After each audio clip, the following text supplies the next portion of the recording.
2, 1. Anywhere I'm at, turn the city up. I could flip a dollar to a million.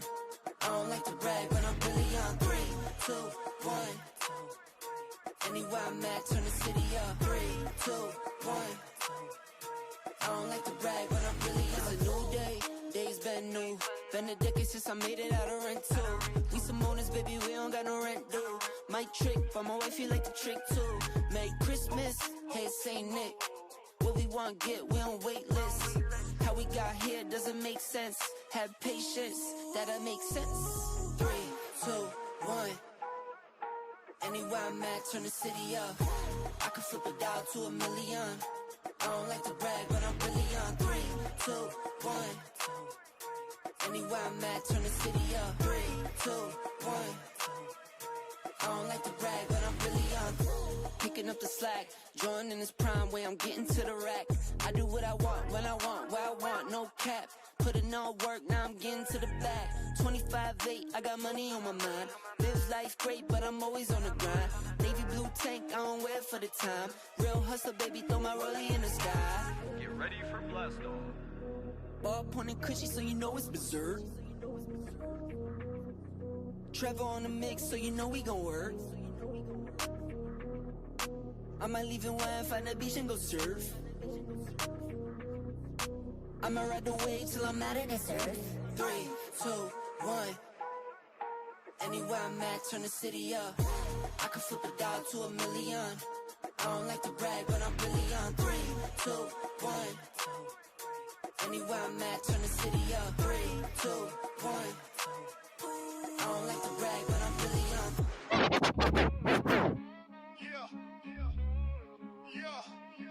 Murray, got the world in a spin. Blades in my hand, got the world in a spin. Javon's knife flicks, let the show begin. Every move sharp like the edge I hold. Stories untold, sharper than gold. Flick life, twist life, every frame tight. Knives on the screen, cutting through the night. Subscribers piling up like stacks on stacks. Javon's in the zone, ain't no turning back. Clicks and views, yeah, they fly like sparks. Knives in the dark, carving out my mark. From ballad songs flipping to the sickest tricks. Juvon's knife flicks where legends are lit. Every video's fresh like a polished blade. Precision and grind, that's how dreams get paid. Cutting through limits, breaking the streak. Juvon on the rise, every fan's heartbeat. From tutorials fire to unboxings insane. Content so slick you won't leave the lane.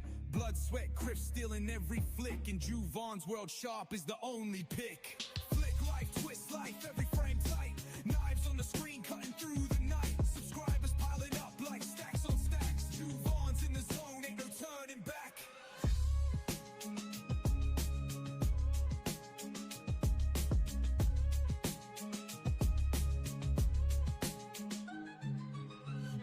Sun went out because we only had a little bit, but are you high on cigarettes?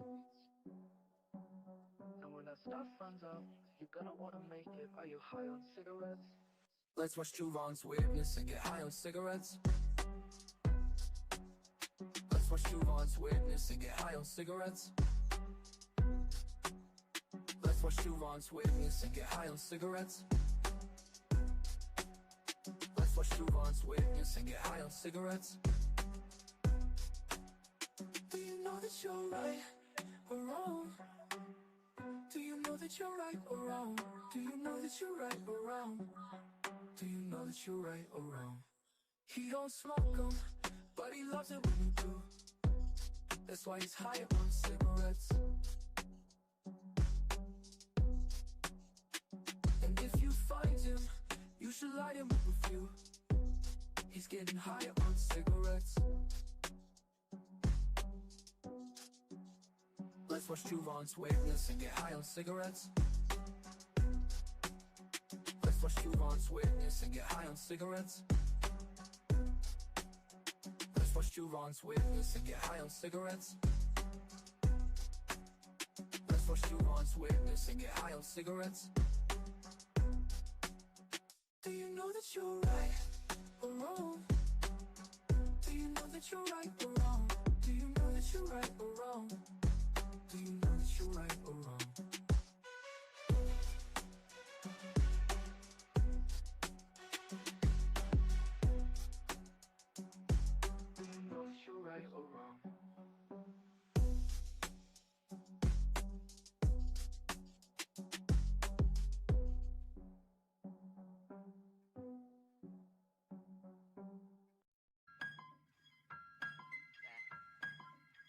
Back in my bag, yo.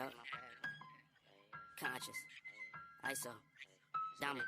Back in my bag and I gotta brag, I do this shit for real. When we was down and we had nothing, we had to share a meal. We put the shit in overdrive with no steering wheel. Shorty throw that thing back in a pair of heels. Yeah, she be riding on that thing like a Ferris wheel. Yeah, I love them dark skin, brown skin, caramel. You know I had to bring it to the hood like she Karen Civil when she keep on turning head. Cause when she walk that thing jiggle. And we going back to back on them like we Huey and we Riley. This that back in my back, low, we back again so highly. This that back in my back, low, we back to change the climate. This that back in my back, low, we bring the force like Tommy.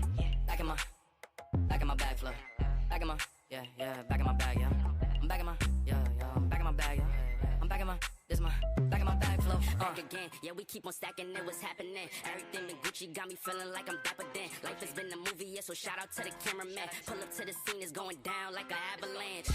Steady going up like a travel plan. Homer Simpson face, lucky power plant. Yeah, I'm off that dope, like I'm back again to busy at the Millies. Out on Club Hurst, give the word if it's a cinch, Lord forgive me. Still having motion, dog, so why would I slow it? Make it rain on them, bust a band, then you throw it. We was steady having it, even at our lowest. High speed road runner, keep my motor going. Hey, hey. People feel away, but they don't show it. Gotta watch the people that's around you, that you grow it. They be coming around you with some plans to steal your moment. Soon as I bust a nut, she be like, baby, where you going? Never slowing down, it's enough to go around. Yeah, you probably knew it's then, but really you don't know it's now. Niggas let it show and tell, but all my niggas know me well. It was either chase a dream or go to jail, but none of us ain't going. Going back to back on them like we Huey and we Riley. This that back in my back, low, we back again so highly. This that back in my back, low, we back to change the climate. This that back in my back, low, we bring the force like Tommy. Back in my back flow. Back in my, yeah. Let's go dark, the stream comes on. Javon's here, the vibe is strong. Click and clack, the steel in sight. Every edge sharp in Friday night. Night flicks dance under the light. Blades that shine and cut so tight. Handles spin and edges glide. Friday night flicks worldwide.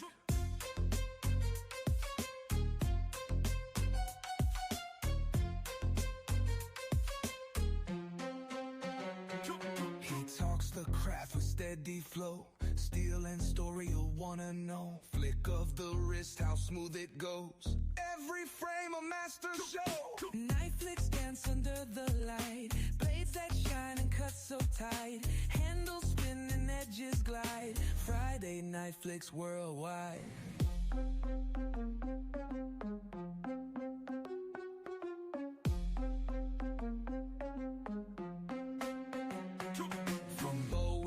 Karambit steel. Every flick has that cool appeal. The chat goes wild when he reveals a masterpiece you wish was real. Viewers locked in, they can't resist. The flick of steel's a weekly twist. Carving moments, he makes it slick. Juve on streaming, doing the trick.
Yo quiero Taco Bell.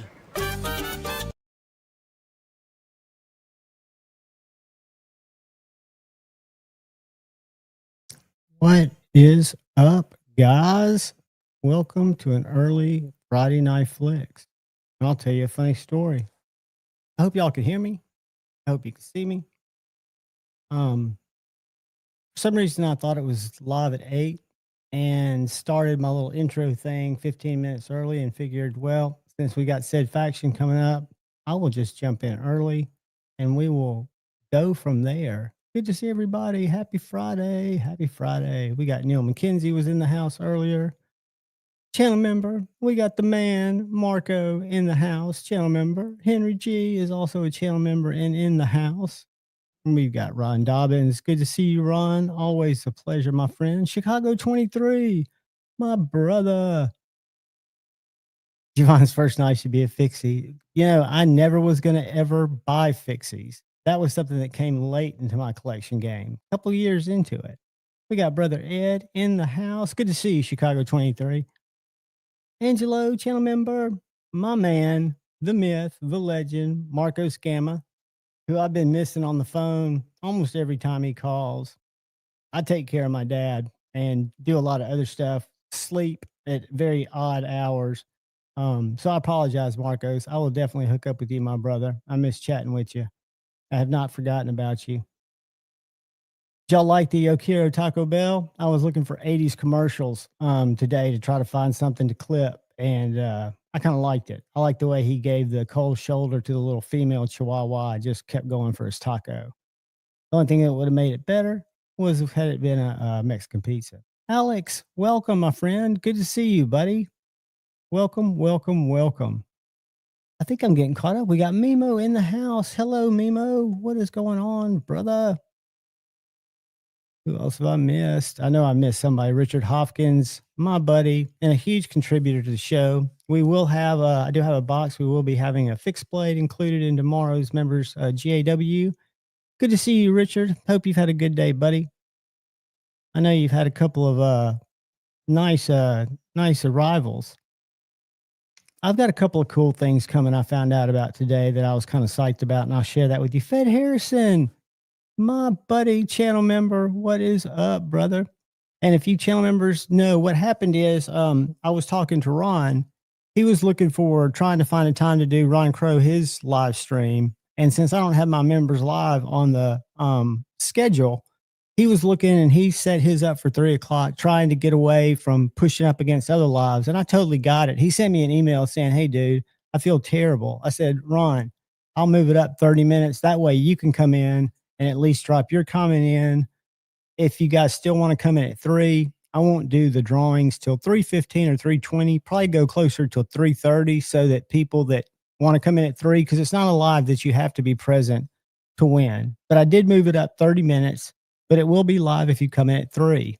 You'll just need to drop the word in the chat because we might be drawing 15, 20 minutes afterwards. Don't be there much after 3 because it is starting at 2:30. And then we'll go over to Ron Crow's at 3. You guys go support him after you drop the word, or we can chat.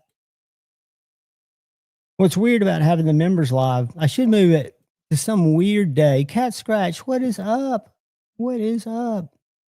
So that I've got more fresh things to talk about. You know, I do Tuesday nights, and that's more of a kind of free for all. And then I do my Friday night flicks. And so Saturday, Burn Relic, what is up? Saturday with the members live, I feel like I don't have a lot of new information. You know, granted, it's more to just be there and answer any personal questions you guys have about a knife, this knife, that knife, anything you want to know, and mainly to do the giveaway. So that is why we are gathered on Saturdays, but it will be at 2:30 instead of 3. And that could change. I hate to always do polls because everybody's going to get on the same page. But let me show you guys a knife that's really impressed me as we get started tonight. And I was surprised to know that this is a concept knife, Thunderhead. They sent me a couple of knives to review, and one of them was this knife, which happens to be a collaboration with our buddy, KC Knives Fast, Tempest Knives. And guys, the ting on this knife, I have not been impressed with the Concept. I have been very impressed with Concept. I think they're the up and comer this year. I love their knives. I love the fact that they're working with designers like Edgy Blade Works for the tipper. But if you listen to this, like every second opening, it's, hear that ting?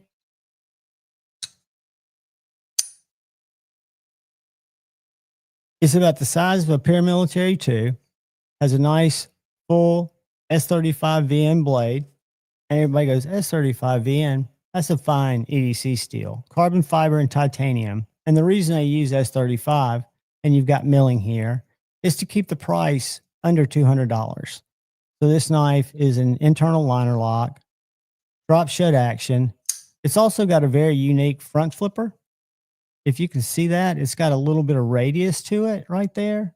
So I can stick my thumb in it, and I cannot fail this knife. I hate front flippers. You guys that have followed the channel or have seen me give my opinions on knives, my least favorite way to open a knife is the front flipper.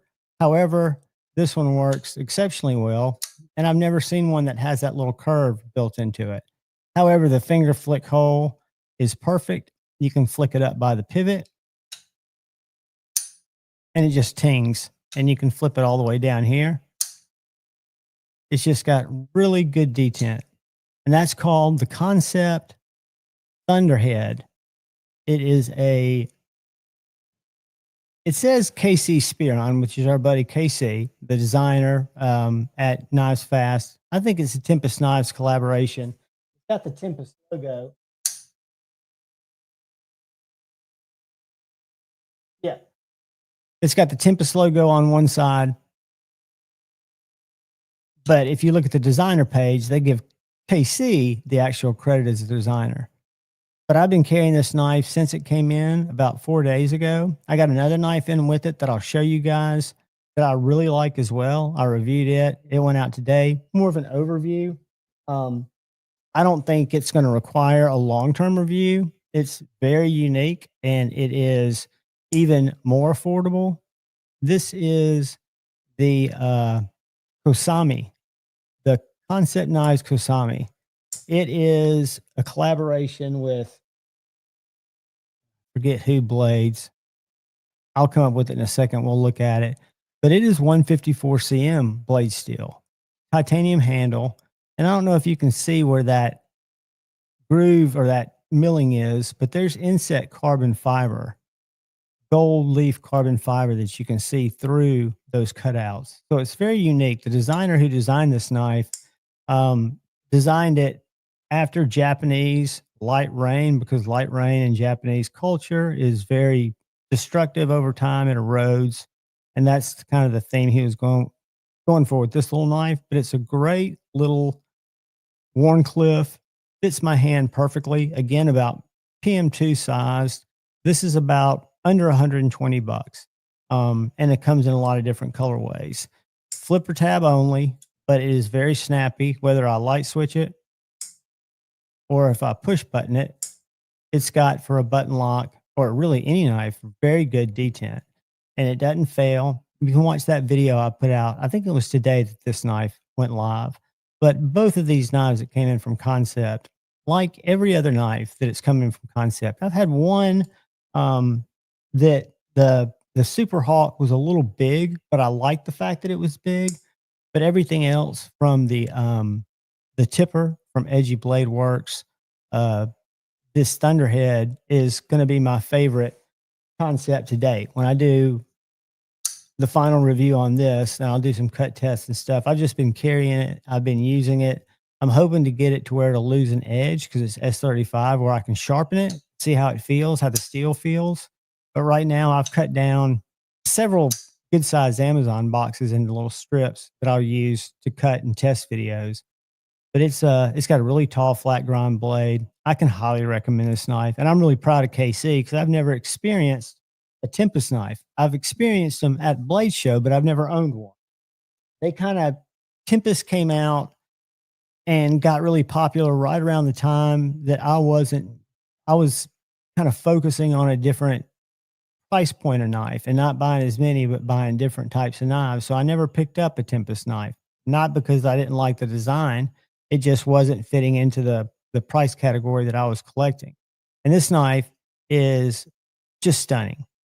I mean, again, I think I don't want to quote it, but we'll pull it up in a second and see what it says on Concept site. Highly recommendable. Really cool knife. So that came in, as did this one. That's everything that I've gotten new this week. I did get my little carry development Banshee back. I sent this off to Andrew Kidd, our buddy at Lucky Dog Knives, because he wanted to see how this grip tech felt. This is a new handle material that was real big at Blade Show. I know Jacob at Very Good Knife Company picked up a lot of different colors of this material, and he's going to be using it in some of his Very Good Knife Company knives. But it's like G10, except it's G10 on steroids. It's got a little bit of texture to it. It feels really good in the hand. It's almost got a little bit of, I don't want to say tackiness because it doesn't leave your hand sticky. It just feels a little bit more organic than G10. Great material, great little knife. This is the Carry Development Banshee. I got an early knife from Tim that somebody, and I always forget because I trade with so many people, but somebody traded me one of his early Hydras, and I've still got that knife. It's got a rich light handle, and it's just so cool to have an early knife and then to have one of his later knives. Same with Shane. I've got one of the early Joke Wolves, and I've got some of his later stuff coming just to see how far they evolve. Joe Isabella, what's up, brother? Oh, dude, it was hot today. You sit there in front of the air conditioner and you lurk, my friend. But this was a great little knife to get back. I wanted to send it to Tim at, or it's not Tim, to Andrew to see if they might want to use it so he could talk to David about it, because you really got to feel it instead of just look at it to know the difference. And then I love, this is kind of like a pew-pew sheath. It's a little pancake sheath that has a little foam lined in here, but it has really good retention. And I'm a back pocket fixed blade guy. Like today I'm carrying, as I have most days, I really like this little Lucky Dog Knives Bulldog, this little ram's foot blade, little 4 3/4 inch knife. Super handy, super functional for the stuff I cut open, which is your basic stuff, very basic stuff. I was talking to my buddy today, Robo, what's going on, brother? Who's going to be coming in town on the 22nd. And he's kind of looking for a new EDC knife. He hadn't had one in years. And I figured we'd go out to Knives and More and kind of let him tell me what he's looking for in a knife and let him handle some different knives. And I think it'll be really cool to see somebody, because Knives and More guys, my little knife shop, I'm blessed, and I'm what didn't know was here for 30 years, but they carry almost every Microtech you could imagine. They carry every ProTech, almost every Spyderco. That's probably the one they don't have every model of, but they're a Benchmade Premier Plus dealer. They have right now, I'm going to review one this weekend or do a show and tell. They have 2 Hinderer Battlefield pickup 8 XM18s. They have a lot of other knives they've traded for. They've got a Medford they traded for with me and a couple of other Medfords, but they've got some cool knives. Oh, no doubt, Fed. It's been too hot. What's up, Dang Ross? How are you, brother? So yeah, I'm going to take him down there, and it's always fun to go with a buddy who hasn't, been in the knife game for a while and just see them experience stuff that they haven't seen for a while. I think back to when I got into this hobby, how I'd only had assisted knives kind of leading up to when I found knives again. I had Kershaws. I still have a couple of them. But then when I got my first Pelican or my Civivi Elementum, even though that's probably the biggest overrated knife ever, I liked it at the time because the action was so different than anything I was used to. And just fell in love, and was getting budget knives left and right. Kaisers, Civivi, they were the initial dope that really got me hooked into the knife community. And then meeting you guys in live streams, because that's where I had the most fun, was just hanging out in live streams, whether I was lurking or whether I was just chatting with people in the chat or whatever I was doing. I try to get you guys some content. We should have a guest or two pop on at some point tonight. We might not, but we might. I feel like we will. And then I've got some stuff lined up. in the next couple of weeks. I don't know if you guys are familiar with Rife. I'm probably pronouncing it wrong. Reiff knives. Richard, that is a great question. I had gotten it taken apart. I've gotten the carburetor put back together.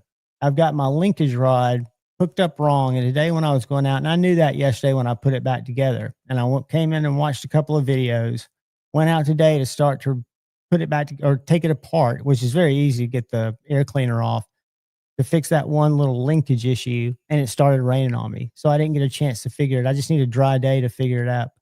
I do have a backup. I've got a guy's phone number if I can't get it back together, but I've had no problem taking it apart and getting it back together.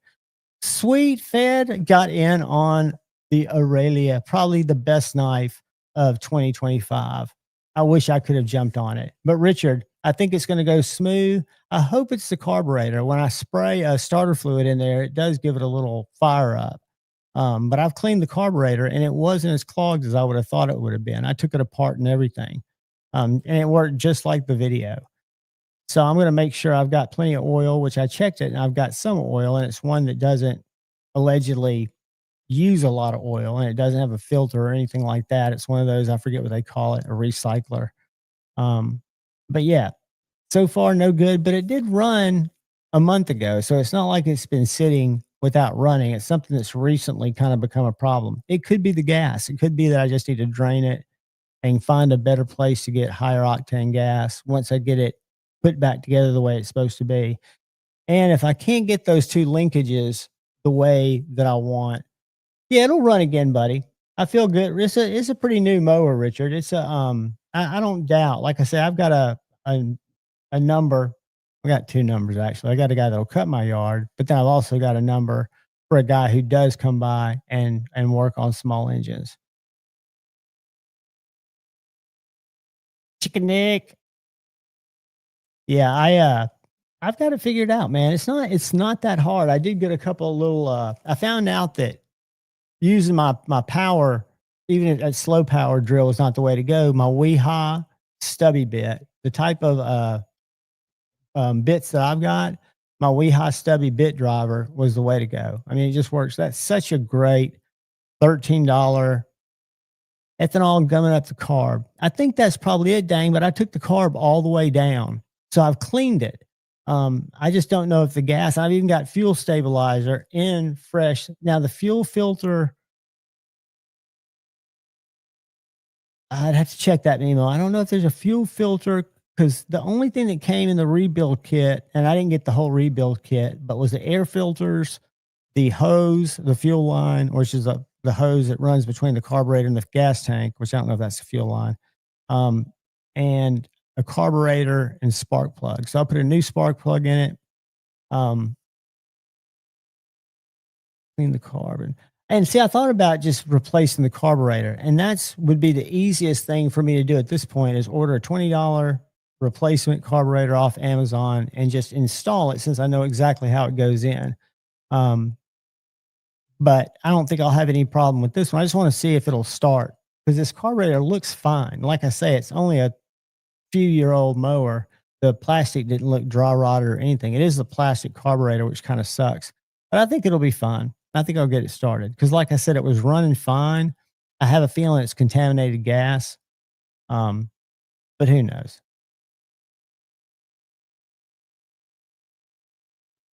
Yeah, and rebuilding it's kind of a hard way to explain what I did. I watched a video, and this carburetor, once I took it off, which was very easy, I just took the bottom off, which was a little bit tight. There were two little bolts, took the bottom apart, and there was this little white plastic thing that like had 3 jets in it that I pulled out, and it would pop out. It was kind of had a gasket in it, popped out. And then I could separate that, and I could run needle or a straight pin through the holes. You could see where the holes were, and they were cleared. So I cleaned it up, put some carb cleaner on it, soaked it overnight, let it dry out, and then went back to town. But there ain't no telling. There ain't no telling what it could be. And to be honest with you, I worried about it. I was going to get it handled today. I hyper focused on it. And as soon as I went out, it started raining. And there was no rain in the forecast. So I have a feeling that was divine intervention, that I just wasn't mentally up for the challenge. Because the only challenge is I've watched the way the two linkages, there's a linkage that comes in that hooks into the carburetor governor, and then a linkage that comes in and hooks into this other part that I actually snap off and then hook in and snap back on the carburetor. And I think I just set it on without having it where it's putting tension on the right side of the little part that it's moving. I know that's not very scientific, but I've got it worked out. Guys, I'm extremely satisfied with the Neutron frame lock or the Neutron liner lock. I think these are fantastic little EDC cutters. This one has a coarse G10, which is very, very coarse. But they also make regular G10 carbon fiber. I can put my old Neutron scale, show side scale on this knife. It's compatible. I tried that out. But the action on it's very good. It's got steel washer action, but very, very tight, very smooth, very well engineered. And the whole knife, even though this is flat scaled, not contoured, and my liner lock is contoured, is thinner. Blade stock's the same, even though this is Magna Cut and my older is 20 CV. Just a great little knife. They call it the Neutron 2F for frame lock. Great little knife. Again, it's not a hard to use knife, but in terms of a slicer, a cutter, TRM, in my opinion, is as good as knives that cost 3 times as much. I love my Lamia. It's probably my favorite USA knife, just in overall, just the way I feel about it, the way it makes me feel. I love this knife. But in all truth, my Three Rivers Manufacturing cuts every bit as well and probably is thinner behind the edge than the Lamia. If cutting's your game, hey, Miss Kathleen Smith, how are you, young lady? Good to see you on this Friday night.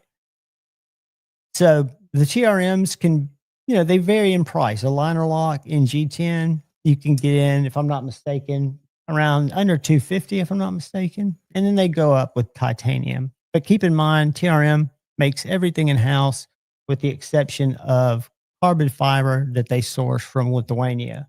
Because I don't think you can get carbon fiber sourced domestically here. Kevin Smith and Knives. Channel member, what's up, buddy? We moved the time to 2:30 tomorrow, but the drawing won't be much at a different time. So if you have to come in at 3, you'll still have plenty of time. I did that to help brother Ron Crow, who was looking for a time to set up his Saturday live that wasn't stepping on anybody's toes. I don't have the members live listed in the knife schedule, so I told him I was happy to move it. And dang, one thing I've learned about TRM talking to them, the Bulldog is something that I could see them doing as a frame lock if people ask for it, because one thing they've done to the Bulldog that I was not aware of until Blade Show is they have totally opened up the hole on the Bulldog. The Bulldog has a hole now that comes all the way down here. You can get your finger anywhere on it. And that was from feedback in the community. I would think the only thing that makes me wonder is the Bulldog and the Neutron are so similar in size, except for the thickness. Now, maybe if they did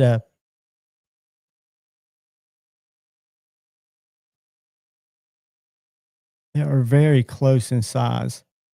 But the Bulldog's just, to me, got a more hardy feel because it's got that little bit wider handle. What's up, Nick? But again, that's something that most of what they do, from their small fixed blades to the Holy Nerd to adding the larger hole in the Bulldog, to the frame lock Neutron, were their community, which they're very ear to the ground with. And I think I met their new marketing girl, and it could be a family member, but I met a new contact, and I don't remember her name, at Blade Show, who's really pleasant, but she seemed very dialed in.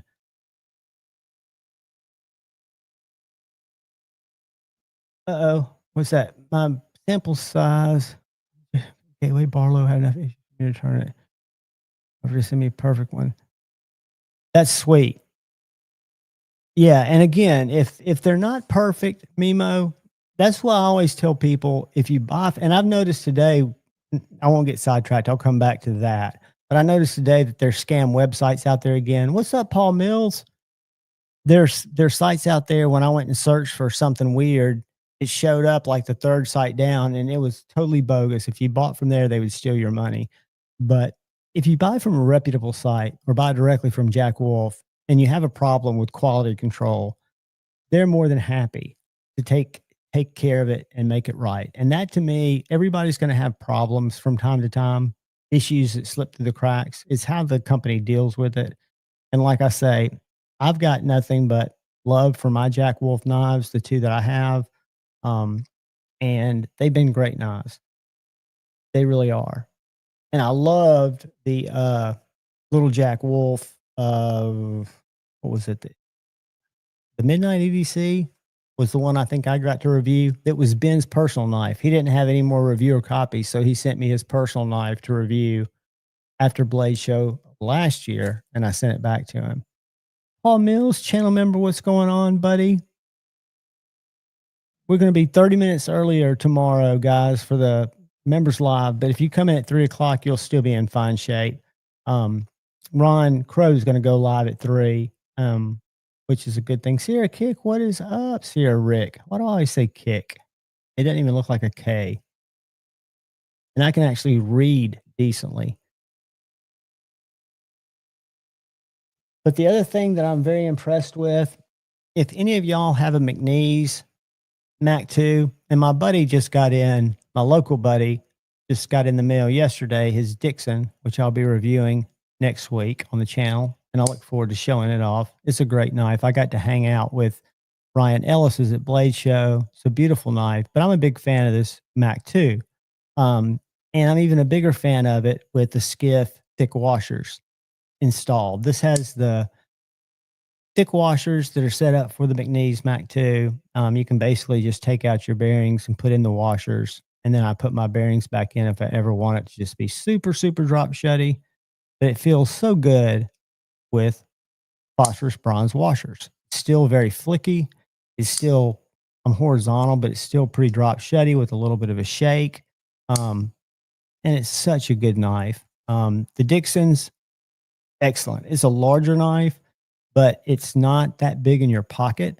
I'm most impressed with, or I guess that's the wrong word. My favorite opening hole on a blade that I've found lately has been the Dixon's. It's got the perfect opening hole, in my opinion. Have a good weekend, Robo. Brando, what is up, buddy? What is going on? We're just talking about, well, I was just talking about this McNeese that I put Skiff thick washers in instead of the ceramic bearings that I had in it that were Skiffs too. And how well it performs on these Skiff washers. It's a really, really good knife. And the reason I have these different knives out here is I was talking to myself about blade steels. And is the consensus amongst the people in the chat, if you were going to pick, and I asked ChatGPT, and we're going to go look at that in a second because I've been playing with AI lately just to see what they say about stuff, to rate the best all-around pocket knife, EDC, all-around use steel. And it came back with MagnaCut and told me why. And I'm curious what you guys, if you're looking at an all-around balanced steel, I like S90V.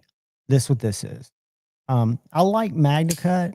I've got a lot of MagnaCut, but I don't know that I have enough experience with it to say one way or another. But ChatGPT did. And let's see if my charts, because I even asked it to make me charts. I might have to go to my email. Let's go to my email. I email it to myself. Email.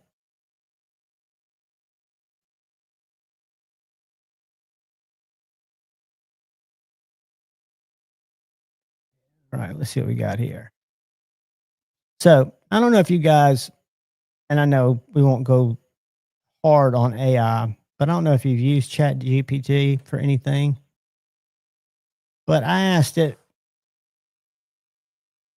basically, give me a modern EDC folding steel, knife, blade steel, folding knife, blade steel comparison chart. And then I checked it. I'm sure this came from, it doesn't source it, but it looks very accurate. And then you get a little legend with it. I don't know if y'all can see that. But then I asked it what was the best steel. Where's my download? Hold on.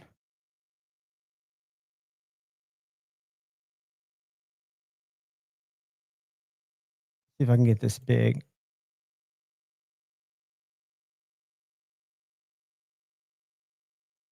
Let me see, make sure y'all are seeing that. All right. So I asked it what was the best steel. Uh-oh. Doggone it. Technical difficulty. This is tied to the email. Let me make it bigger.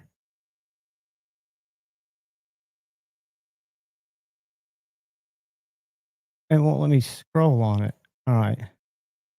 So MagnaCut, it says, is the best balance of edge retention, toughness, and corrosion resistance, followed by S35VN, followed by M390-20CV.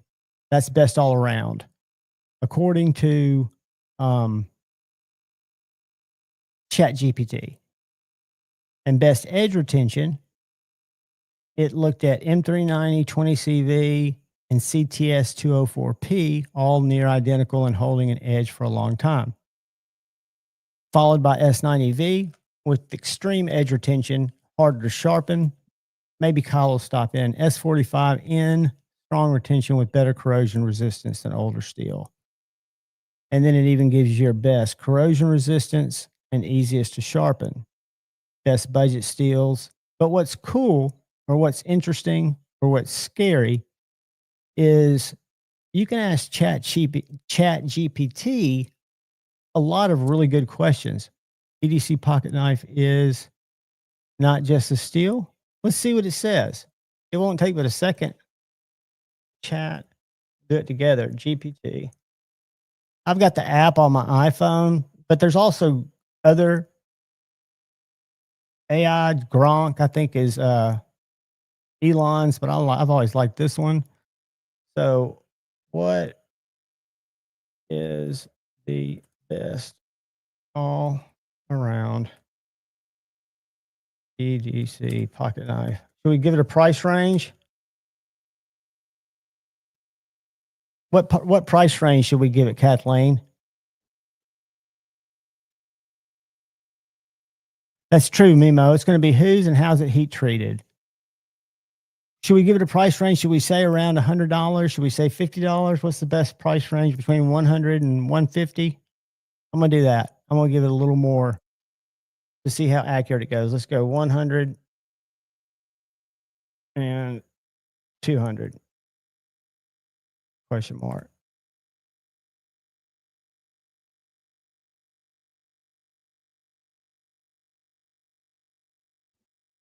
Look who's here.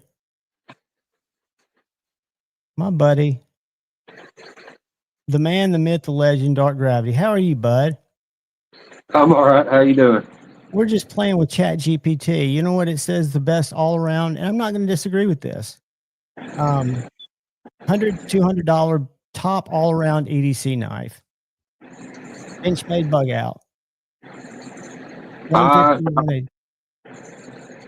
Well, I don't know the current price of the PM2, but I like the PM2 better. Well, they said followed by the Pair 3 in that same range, 130 to 180.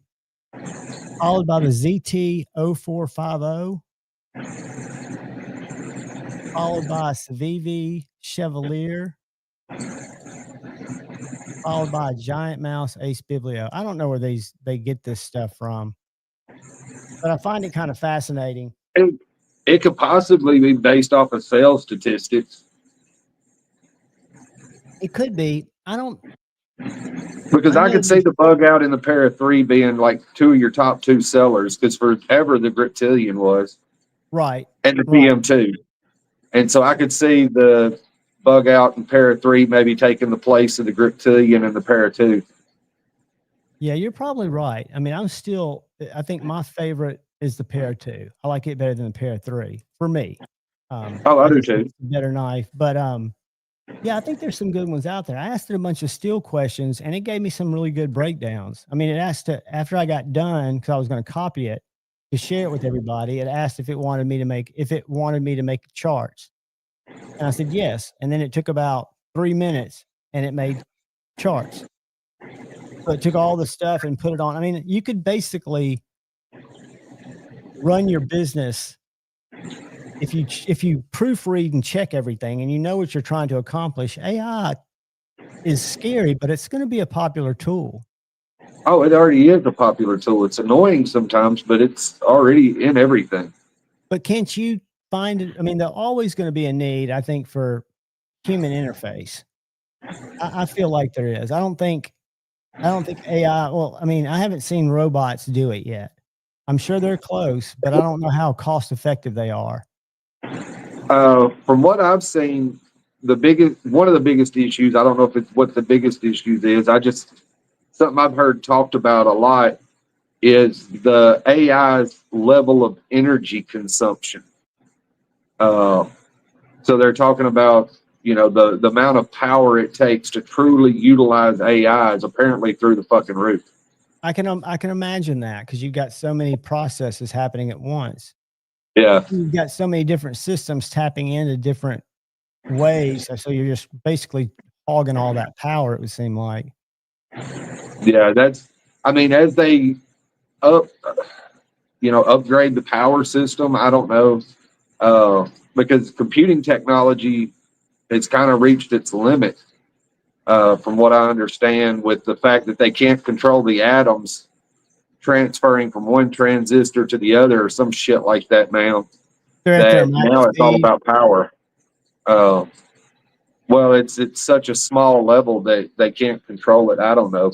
It's some random bullshit listening to on the internet. Hey, there's a lot I of don't. news out there. I mean, there's some stuff out there that I wouldn't have known last week if I hadn't watched it. I don't know how true it is, but I haven't dived into it. It's given me some good questions. There's some interesting stuff coming with AI.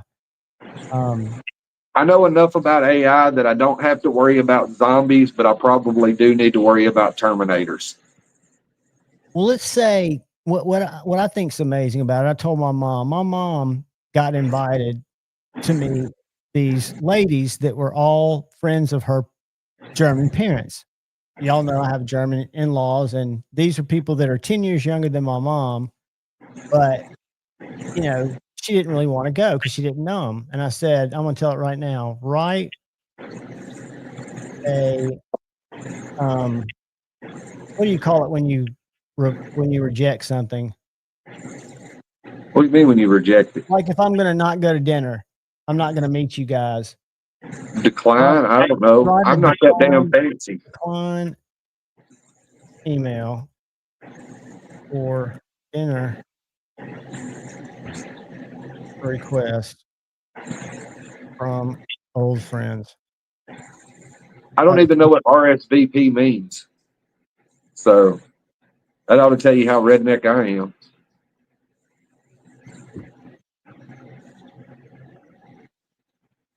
Just want me to log in. I'm already logged in. Anyway, it wrote it down. I'm not going to go through all that. But anyway, it'll type you quick things like that. Like if there's a funeral you don't want to go to, or you want to send somebody condolences and you don't know the words, a rejection letter. Yeah. It'll do all that for you. And you can go in there and then you tailor it, because what AI is not good at is using colons and semicolons. And there are programs that you can copy an email, you can dump it in the program online. It'll tell you what's the likelihood of it being written by AI. And you'll see a lot of these like celebrities that have these videos that come out that are apologetic of something they did wrong, and they'll say it was 99% written by AI, or if they post a tweet. So You got It's to always been personalize it. done that way. That's been done that way for decades. I mean, it's just before it was a publicist or a handler or whatever you want to call them, a manager. I You know, think they had script writers for everything they do. They go take a shit and they need directions on how to do it. I freaked out the first time I learned Johnny Carson was scripted to the sneeze. There was no ad lib on Johnny Carson's show. That they were so well rehearsed. We learned that in sales. That show was so well rehearsed that it came across like it was just ad libbed. The Tonight Show. Oh, yeah, yeah. I knew. Well, the acts weren't scripted. Whatever, you know. No, the live acts. I think you're right. I think, but just like Ed and Johnny's conversation, and a lot of the guests, like all the publicists. I didn't know how much when I was a kid, how much publicists played a role in a star showing up on a talk show. They get a copy of the questions beforehand. I saw a thing about when Keanu Reeves walked off on Oprah Winfrey. Just got up, took his mic off, and walked out. Good for And him. everybody was thinking it was going to be a death knell in his career. But what it was is she had sent, he required questions because he didn't want to answer questions about losing his girlfriend. Right. He had a lot of tragedy in his life. Right. And he didn't want to talk about that. And so he agreed to go on the show if they didn't talk about that. Well, he gets on the show and Oprah starts to bring that shit up. And so he just fucking walks out. I think he's one of the most laid back guys in Hollywood that there ever could be. I mean, if you ever watch anything about the acts of kindness that dude does, there's a video, dude, of a lady in a BMW backing up in Beverly Hills. Yeah. Hitting his motorcycle. Have you seen that? Yeah. He hits his motorcycle, puts a big dent in it. He comes out about 10 minutes later and all the paparazzi are there, and he's super kind, man. He just gives her his number and says, call me with your insurance, and lets her drive off so she doesn't have to deal with it. Yeah. Then he says hey to people and leaves. Finally gets it started. But, I mean, AI is going to take over everything. I mean, so much stuff is designed now with artificial intelligence. But what's funny is everybody calls it AI now, but they've been doing that kind of stuff for a while. I don't forgot what they call it, but when they run computer simulations of things that they're trying to develop, that may be what it is, and my brain's not working like it's supposed to. But like if NASA, the fact that we're here in Huntsville, if NASA is going to send a rover to, Mars, they're going to, before they even start building it, because it costs billions of dollars to build the thing, they're going to run computer simulations based off of previous designs and design assumptions and what humans can actually physically make, because what you can come up with in an engineering blueprint and what you can actually produce as an actual object isn't always the same, because math is pretty much perfect and humans aren't. So we always can't take an engineer's drawing from a piece of paper and put it into an actual object because our technology doesn't meet the math. And so what they'll do is they'll run computer simulation. And I mean, that's a form of AI. That's running, test scenarios. What AI is basically doing, or any simulation, is it's taking all that old data and all that accurate data and trying to parse it together. And now they're just calling it AI. It's not artificial intelligence. It's a computer algorithm that will take data and pull it together and then be able to come up with some kind of a reasonable response. But there's also things when it comes to AI, you can go ask questions and the AI, because I ask them sometimes. Yeah. And AI is like, I don't know. Dude, there's no answer for that. Yeah. Because it's not spraying you one way or another. It's just telling you, it tries to deduce down to what it can handle. I find it pretty fascinating. I mean, the stuff it can render and draw off of just uploading a selfie, it can do just wild shit. And the way I look at it is, if I had it when I was in college or high school, what you could use to just research stuff. I mean, granted, it'd be hard not to want to plagiarize something, but they do it all the time now. Yeah, I mean, you would think, and then just go and change it enough. I remember when I went back, when I got out of the service, going back to college, one of the big deals was when I first went back to school. What up, Ed? When I first went back to school, because I was married with children and all that kind of stuff, so I didn't get to just dive back in and be a full-time student. When I first went back, people were buying papers off the internet for different classes. Yeah, there was a But big. then by the time I went to graduate, the teachers had a way where they could scan your paper And see if it'd been done before. Right, and run it through some kind of a search thing, and it would say, X amount is plagiarized, and it would show you, or it would, bring up the closest matches or whatever and give you percentages of how much of it was plagiarized. And, you could find the papers online. So students were getting busted for that, big time. And that's like smoking gun shit. Yeah. And so that's all that's going to happen now. Like you were talking about a second ago, where college students, when AI first become a thing with Chat GPT, people would use it to, answer questions or write papers, and then they turn around and now professors can do the same thing. Yeah, and see if it's been, and ask a question like, if this paper, what's the likelihood of it being a cheat? I mean, you can do stuff like that. Because one of the things that, do you ever watch Miguel EDC? I don't know. It sounds familiar. He sounds familiar, and he's in that YouTube group. And he said something, somebody was asking about how he did his YouTube descriptions. And I've never done except copied what the knife is and put them in there. And he showed a trick. And my Evernote, which I use, which just collects notes, has this transcript thing. But you can take your video and you can drop it in many free apps or an Evernote transcript app, and it'll spit out exactly what you said, the paragraphs through your video. Yeah. And then there's a certain script that I've got that I copy that says, look at this text, look at this video as a SEO expert, and write me a 3 or 4 sentence description that describes the video and that's going to make it most searchable or whatever. And then you say colon and you post the text of that transcript. And it comes out with the, like a little 4-sentence thing. Today we're going to talk about this. And it's just really concise, and it's got just a couple of keywords in it. And I've just tested it a couple of times, but he says he's been using it just to help him come up, because he can't think of stuff like that. So all he's doing is taking his spoken word, everything he said in the video, and just getting AI to make a 4-sentence description that if he was an SEO expert, he would apply the same type of logic to. I hear a lot of YouTubers that do that. I mean, because what I normally do when I listen to YouTube, like I may start with one of your videos, but then I'm all off doing other shit and it's playing in the background. And so it'll go to some other random video. Sometimes it'll stay with knife content. Sometimes it might go to, clothes or flashlights, or I watch a lot of shit that has to do with aliens, and I watch science stuff. It just goes to wherever.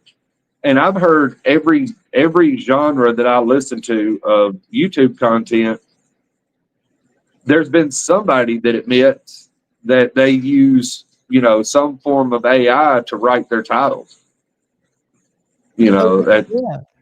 It's just an easy way to do it, because like you said, it's hard. I mean, it's easy to put in the title if it's the newest, coolest knife, like the Dixon that's coming up, which to me looks like a mixture of a Freeman and a Ray Laconico, but that's beside the point. It's one of the latest, greatest knives or whatever. So you can just put that as your title. And people will search for that. And people will search for the McNeese Dixon, and so that's easy. It's when you're doing the 75th PM2 from River's Edge Cutlery. That's where you run into a problem, is when you're doing that kind of stuff. Right. What's up, and so coming up with a title might be very beneficial. Yeah, there are a lot of channels that are strictly run by AI. And Shane actually brought me on that. There was this person he followed on Instagram who was a model, and he found out that not only her picture, but everything about what she posted was just an AI experiment. You Yeah, see how there's a many ton of them on Instagram. Yeah, I mean, and I don't think anything will ever, or it might sometime, but I think for the immediate future, people are going to want to deal with people. And I think if you Well, can, in Japan, they don't anymore, from what I understand. That one of their breeding problems in Japan is the fact that guys don't want to deal with fucking women, and so, or life in general, and they work from home, so they'll never leave their house, and they'll be in a freaking relationship with some AI chick on their computer. really, Yeah, they're a lot more into tech than we are in a lot of ways, and they got way better internet service. And well, I know they have a so, lot of robots, like cuddle robots and stuff like that. yeah, they got all kind of weird shit. But yeah, I saw a thing, because not to go down a different rabbit hole, but depopulation in first world countries is becoming a major issue, especially in Japan, China, and Korea, where their population's not growing. No, You know, because it's actually going backwards, and that's a problem for their economies that's going to come. But that was in that video where it was talking about it. It was talking about how so many men in Japan have developed these online relationships. They work from home. They work on all the work they do is online. So and with, food delivery and all that kind of stuff, they basically never leave their house, and they're having a jack off relationship with their computer. that's giving them, feeding them all the dopamine type of feel good Right. stuff that they would need from a spouse without the having Without to the work for bullshit. it. Yeah, Without the work. that's just that's a sad. I mean, and I think about it. This is But younger that's coming generation. here. Yeah, I mean, I hate to say it, with my youngest, he views humans the same way he views a fucking G.I. Joe action figure. As a commodity, as something to play with for a minute and then go away. they just You have know, different ways of looking at. I mean, you're to pick on you. You're one of those people too, because you're only, or I won't say you're only, but a majority of your interaction is caring for with a human, is caring for your father. True, and my The mom. rest of it's all through the internet. That's a fact. That's a fact. I mean, I've gotten older, my friend group has gotten smaller, kind of by Well, design. part of that is adulthood, though. But because like I have work, you have work, you live in a different town, I live in a different town, so it's hard. Like you and Jeff can run into each other regular because y'all don't live very far apart, relatively speaking. Yeah, But for me, even though your house is like 25 or 30 miles from mine, that's still over an hour drive. Oh yeah, yeah. Because the traffic between me and you is so god awful.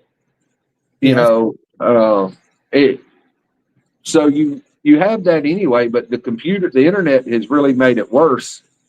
And I can see with my youngest being 14 versus my oldest being 27, that transition from, that socialization transition with that age gap. Well, dude, I can tell you it was a huge one. And my daughter's 24, but she was in college, a sophomore, when all the lockdown stuff happened. Yeah. And they stayed on campus, but they were all locked down. No more like classes for 2 years. And most of them did labs and stuff. And she was a graphic designer, is a graphic designer. That's what she graduated with. But they've had a hard time. I mean, some of her friends that work in the music industry have found tours and stuff to work with. But like for her to assimilate with people, she works in a restaurant, so she's still around people. But she just doesn't have it just wasn't real. I mean, I think it was really tough for anybody in school, your son included, who was using a computer to do all their schooling or most of their schooling, to be plugged into it, and then all of a sudden lose any contact to their friends and to their teachers and to their peers. What's up, Level On Up? Well, they don't. That's the thing is to interact with each other. Just like right now, I'm interacting with Marcos, who I can't remember in New Mexico or Arizona, You know, I know there's some folks on here that live in Canada. I mean, you don't have to, when we, 25 years ago and further back, if you wanted to talk to a friend, you either laid in the floor on the phone or you went to their house. Absolutely. Where now my son, who's 14, is interacting with people in Thailand, in Australia, And they're doing it like this. and they're doing it just like we are, but they're all the way on the other side of the planet, and they, play video games with each other. But he knows them as much as I know you, Yeah, or more, because they talk all the time. Yeah, Yeah. I mean, it makes sense, and you can't say. I mean, some parasocial relationships can get unhealthy, and I think it's always good to go out and quote unquote touch grass. But there's a lot of reasons when you get to be a certain age that it just doesn't make a ton of sense to go out and, like, for me, I've got a high school reunion coming up.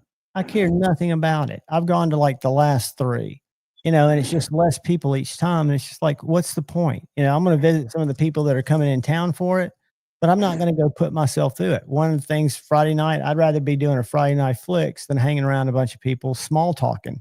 And I know that sounds shitty, but it's just personal choice.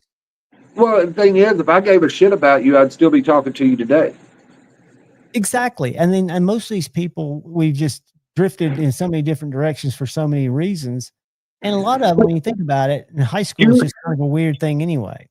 You're like me. You live in the town you went to high school. Oh yeah. Yeah. So if I wanted to see you, I could find you. I mean, I ain't interested in seeing them. Listen up, level on up, and have a good night, buddy, and a great weekend. Yeah, I mean, that's the truth, dude. And just so you know, I'm gonna go up tomorrow. If you're happen to be in Huntsville at about 5:15, I'm gonna go by Knives and More. And one of the knives I'm bringing home is one of those battlefield pickups to review. Yeah, I thought I heard you say that earlier in the show before I got outside. Jeff bought the Chavez automatic, or traded for it. So I'm going to check that out. He also got a Dixon in today that I'm going to get to check out. But Knives and More has been really cool about letting me go up on Saturday because they're closed on Sunday. And I always come back Monday right at 10 when John's not even there, and I'll bring them back. And they sold some knives off of it. But I think he said, why don't you take one of these battlefield pickups? Those things are high, dude. I mean, I don't know. What, 12? Yeah, right around there. Yeah, I'm sure he'd work with you, but I don't know. No, they're 6 retail, 650 or something like that retail. But that's I have an issue. I don't have an issue with paying up for one like 758. But when you're paying almost double retail, then that's just me personally. To each their own. That's too much. I'm not willing to pay double. They're the kind of guys, and you'd probably agree with this, that there's no harm in reaching out to them if you liked it and say, hey, man, would you consider something closer to table or 750 if I took it off your hands? Well, and that's the thing is it's possible. Well, most likely he didn't pay up for it. And that's the thing is because most likely dealers never pay up. Because otherwise, because somebody walk in there and be like, well, this is a $700 knife, just say with, taxes and the blah, blah, blah. This is a $700 knife. And he's like, yeah. And I can't, if I give you $700 and then I can sell it for $700, then that means I've made no money. That's not how business works. That's right. I mean, you go buy a Glock for $600 with tax and everything, and you come back 6 months and sell it back to the dealer, and they're going to give you $350 for it. Right. And that's more in trade value because they're taking it off what you're trading for. Right. And I know the battlefield pickup is a very limited, rare occasion that they drop them, but it's still something that's readily available. I mean, you go on eBay and they're usually 1 or 2 on there. Right. Right. And there's nothing different about them except the markings, right? Well, all the markings and stuff, I'll give it that they're worth more than a basic Hinderer because all the stuff that's done to them may be a lie. I don't know. I'm not there. But it's supposedly done by hand, which it probably is. I can't obviously see. they use a machine to cut into the material, but there's an art to it. There's a skill to it. You know, it's just, I mean, when you start talking about that kind of stuff, you can't do it. Otherwise, you would do it to your knives because it looks cool. Right. I can't do it, or I would do it to my knives because it looks cool. You know, so there's going to be a charge for it. That's a fact. I wonder if Mangana's sold out today. Have you seen an Aurora or Aurelia? Sharif's knife? I think so. I think I saw somebody posted on Instagram. I can't remember. It's made by let's see, is it here it is. It's made by Riot, and it was a hit of the show. I mean, he sold out of these things, and I don't know. Yeah. They dropped today, and July 11th. Let's see, sold out. So they sold out of the regular ones for $280. They still got some full dress at $6. That's sold with the okay. I can see that being $6 with the. That's Damasteel. Damasteel. And see the backspacer, you got the Damascus. And one of the coolest things about this, see how he did the clip? Yeah. Dude, it's really, really well done. And these are the ones that were $280 even. You know what's funny? And they're S90. I don't like machine clips. They don't feel as good, do they? They don't feel secure. Or they don't go into your pocket worth of shit. One of the two. That's just my experience with them is either the lip on my pocket is too thick and it doesn't go in good, or some of them, I mean, if it fits perfect, but I need something that fits everything, you know, that I wear. Can you see this one right here? Yeah. It really works good because it's kind of bent, but then you got this dip that it goes in. I don't know whose video that is, but I think these are S90. No, Magna Cut at 63 HRC. So, I mean, he dropped them and sold them out. That's awesome for Sharif. We'll have to congratulate him on said faction later. Yeah, I couldn't remember. I think it was. I was gonna say I think it was said Stevie. I saw that's on awesome, his Instagram where he was showing them from the show, you know, from Blade Show. But and I mean, I guess it's smart business doing that, limited drops, because you do increase the value of different items. And I mean, the market's going to bear what the market's going to bear. For me, it may not be a $1,200 knife, but they sell for $1,200. They sell for $1,000. So they're obviously worth that to enough people that they're able to sell. Right. And one thing I've noticed on all knives now, not something like Sharif's, and Sharif, you could not get to his booth. I was at his booth because he had a chair where you could sit there, but it was just so packed. I mean, he killed it, and I'm glad. I mean, there's still a couple of full dress ones there, guys, that are awesome. Great knife. I think Metal Complex even said it was like one of the best knives of the year, which for him to say it, he's got to believe it or he won't say it. I mean, but one of the things that limits you, Dark Gravity, is you know, to put together the buy for those knives. You know, Sharif didn't know how the first ones were going to be received. You know, so you kind of got to figure out what's the balancing act for what makes the most sense to try to get into the market without creating a shortage. He's got a. I mean, when you're doing what he's doing, or any of the guys that are doing that right now, you've got to. I mean, it's a sink or swim thing, because you could sink yourself if you go drop $30,000 or $50,000, depending on the knife, and you sell 20 of them. Unless you got some giant fucking pockets, that's going to hurt.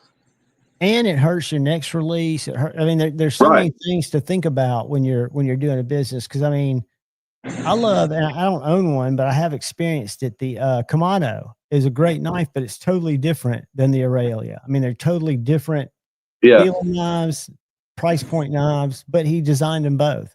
And that's kind of risky jumping from one to another, but it was just such a hit. I mean, dude, he had so many people that were just giving him mad props.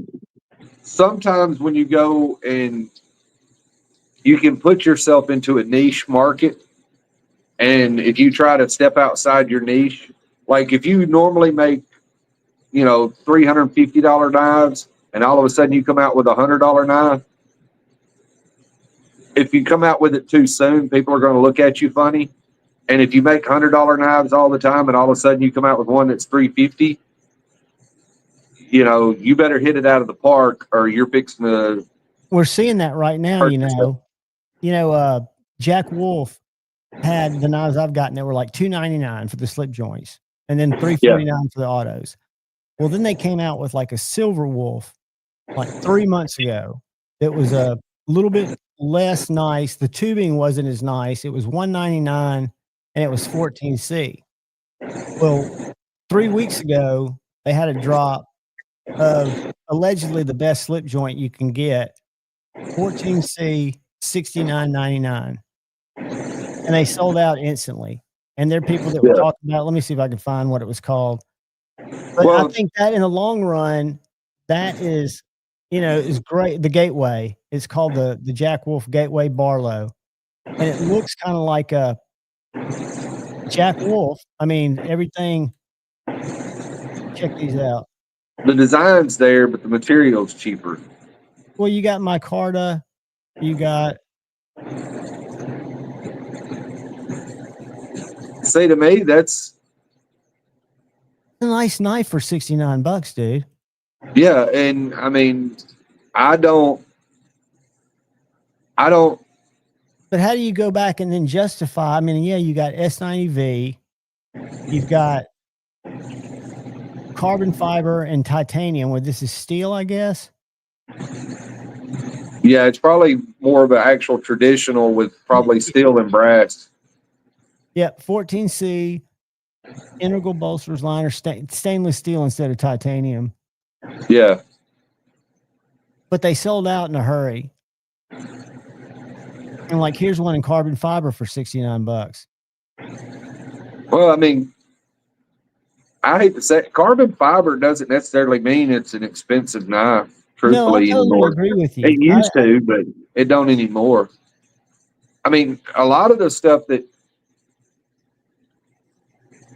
a lot of the cost that comes into knives and the price of the materials is the fact of what is that material used for and other things that generates higher revenue. Like y'all were talking a few weeks ago about steel and Niagara steel and the things that they're doing with the CPM steels and blah, blah, all that kind of stuff. Like Carpenter Steel is down the road from us, where they make all the fancy Carpenter versions, all the powdered steels. They built that Carpenter plant here because we build rockets and spaceships and shit here. They didn't make that plant to make more knife steel. That's not their customer. Correct. Their customer for that stuff is NASA, Boeing, Lockheed, all those companies, and then all the car companies is who they're focusing on. And they're the ones who set the price. Is who is buying the steel for large scale manufacturing. And that's where a lot of the prices come in with various forms of carbon fiber, titanium, and steel. Is you got to justify them making that. And so taking the time from another machine. What's up, Maddie? Yeah, I mean, because the machines can be making more money doing other things. Right. And see, this is that weird price point of like 185 with 154 cm. But again, a nice put together slip joint. That's the thing about Jack Wolf knives is they're very well made. But I got, the American Blade Works a few weeks ago at Blade Show. What a great knife. It's made by a mom and pop shop in America for less money. Yeah, for what was it, 150? 165, I think is what I paid because I did it through card, so they had to do taxes or something like that. So this one right here is the one that they had made by LT Wright, which I'm not that impressed with. But it's a USA made Jack Wolf. Well, LT Wright makes, outdoors knives. And I mean, that one's pretty simple to me. That's just, Yeah. but that's like I've said on here before. I think a lot of fixed blade knives are way overpriced because there's not a lot of technical requirements to go into a fixed blade versus a folder. That's a fact. A folder, Especially you got a lot of geometry. You got to get everything right. You got to get the lock interface right. Where a fixed blade knife, I can make a fixed blade knife, and I'm an idiot. Right. But And now, again, would it be great? Bob? No, but I can make a functional fixed blade knife within a few hours. By just grinding Not counting the heat treat time, because that'll take a few hours in and of itself. But outside the heat treat time, I could grind a functional something that would cut something, myself in a short amount of time. That would be, and put handle slabs on it. Would it look great? No. Would it function great? No. But it would cut something. But it would be a functional blade, and you got to think that a bigger company can do that, especially a production company, and that's why you're seeing so many small EDC fixed blades hit the market right now. Well, that's because you can go buy micro CNC machines for a fairly reasonable price, and a knife is not. You don't need a 4D CNC to make a knife. Now, some of those fancy scales and stuff like that you do, but for a fixed blade knife, you can grind them out all day long. On a you get one program. You pay a guy, like I know a guy that I grew up with, that he programs CNCs. I could get him, and I mean, he could take all the way from a blank piece of paper drawing that you do, or a drawing on a piece of paper, with as long as you give him the dimensions, he can take it from that drawing all the way to a CNC and have the knife made within a few days. Because that's what he does. He does it he works for NASA, and that's what he does. But so he can do prototype for a lot of different stuff. Yeah, and I asked him about doing that one time, and he's like, I could get you where you can plug into any CNC, and do it on a thumb drive, where you can hook it up, have a CNC, a modern CNC that works that way, and it would put the program in for you, and you could be making a knife, and I do it for $150. Now, obviously, Nathan was willing to do that for me for $150 because I've known him since he was a baby. Right. I've known him for over 40 years now, but it's still something there's guys out there that can do. And if you've got a positive knife design, you can do that every so often, and they'll do it up for you. Yeah, I mean, there's a lot to be said for that. That Lynch Northwest Sparrow 7 is done pretty much by CNC, where it's even got the CNC milling on the grind. But it's a good knife, but you could tell that it was, even though it's USA made, it could have easily been mass produced, right? And I can see how they could be profitable. There's nothing wrong with it. It's just the price point that a lot of these things are at is what blows my mind. Right. And you've got knives like LT Wright that are priced on the down low, but a lot of people, I look at people like Shane or like Super Steel Steve and the stuff that they have to burn through that they don't ever get to sell. Yeah. And then there's a good bit of time depending on how you do it. I don't know how to. When you're talking about somebody, to me, when somebody's hand grinding the blade, that's a different, that's what you're paying for. Right. You're paying for their skill and talent. But when somebody, and I know you're paying for that too with the CNC operator, but the time it takes for a CNC to cut out a handful of blades is way less than it takes for Shane or Super Steel Steve or any other hand grinder. By the time they've ground one blade, you've made 20, right, or 40, depending on how big your CNC is. you could have cut out, dozens. Because I know now I wasn't a CNC operator, but where I worked at a machine shop before, they could pop all kind of shit out overnight. Once they had it set up and their templates and stuff or whatever Yeah. Once it was programmed, if it was a repetitive part, I mean, I could even, some of the stuff they could do hundreds of parts a night, just depending on what it was. Some of them it may be, a few dozen, but then some of them it could be hundreds of them. But now these were big CNCs where, they would take a plate of steel and put it in it, and it would sit there and cut out, and all it would be parts. it'd be a 6 foot by 8 foot plate or a 4 foot by 8 foot plate, and they would just cut out, hundreds of pieces out of it of what they need. Have you ever heard of Very Good Knife Company? We've talked about them on here. Yeah, I saw a couple of their knives when we were at Blade Show. Yeah, they're this guy doesn't use any CNC, but check out his grinding wheel and his attachment. This is some finish work. I watch his videos all the time. I'll turn the sound down. What's up? But he'll go through a cart of knives. Let's move it forward.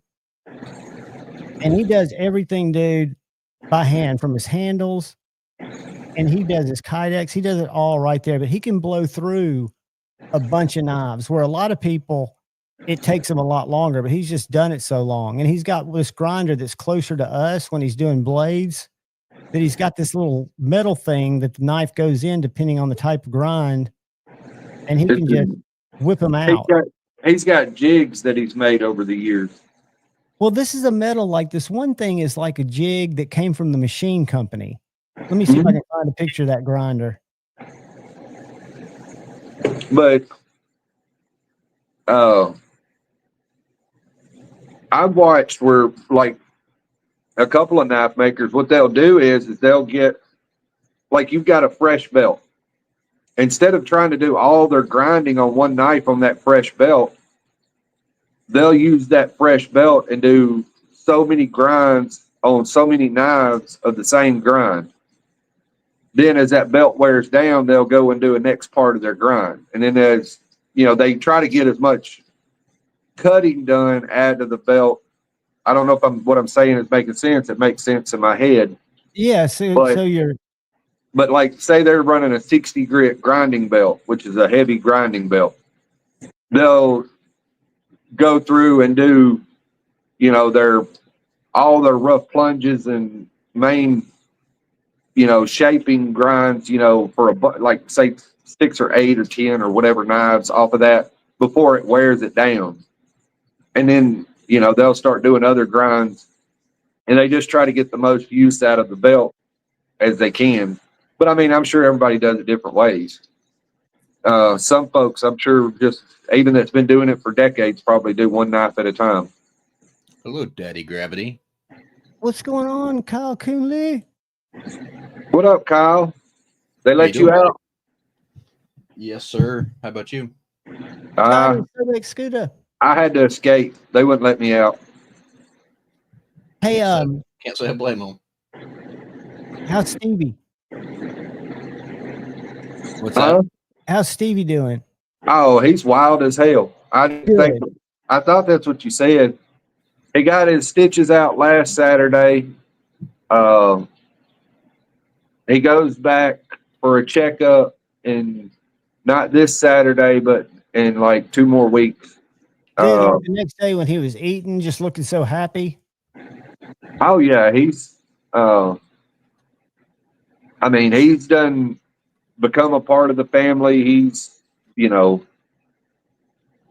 done adapted. It's funny to watch him. It's really almost like he can see.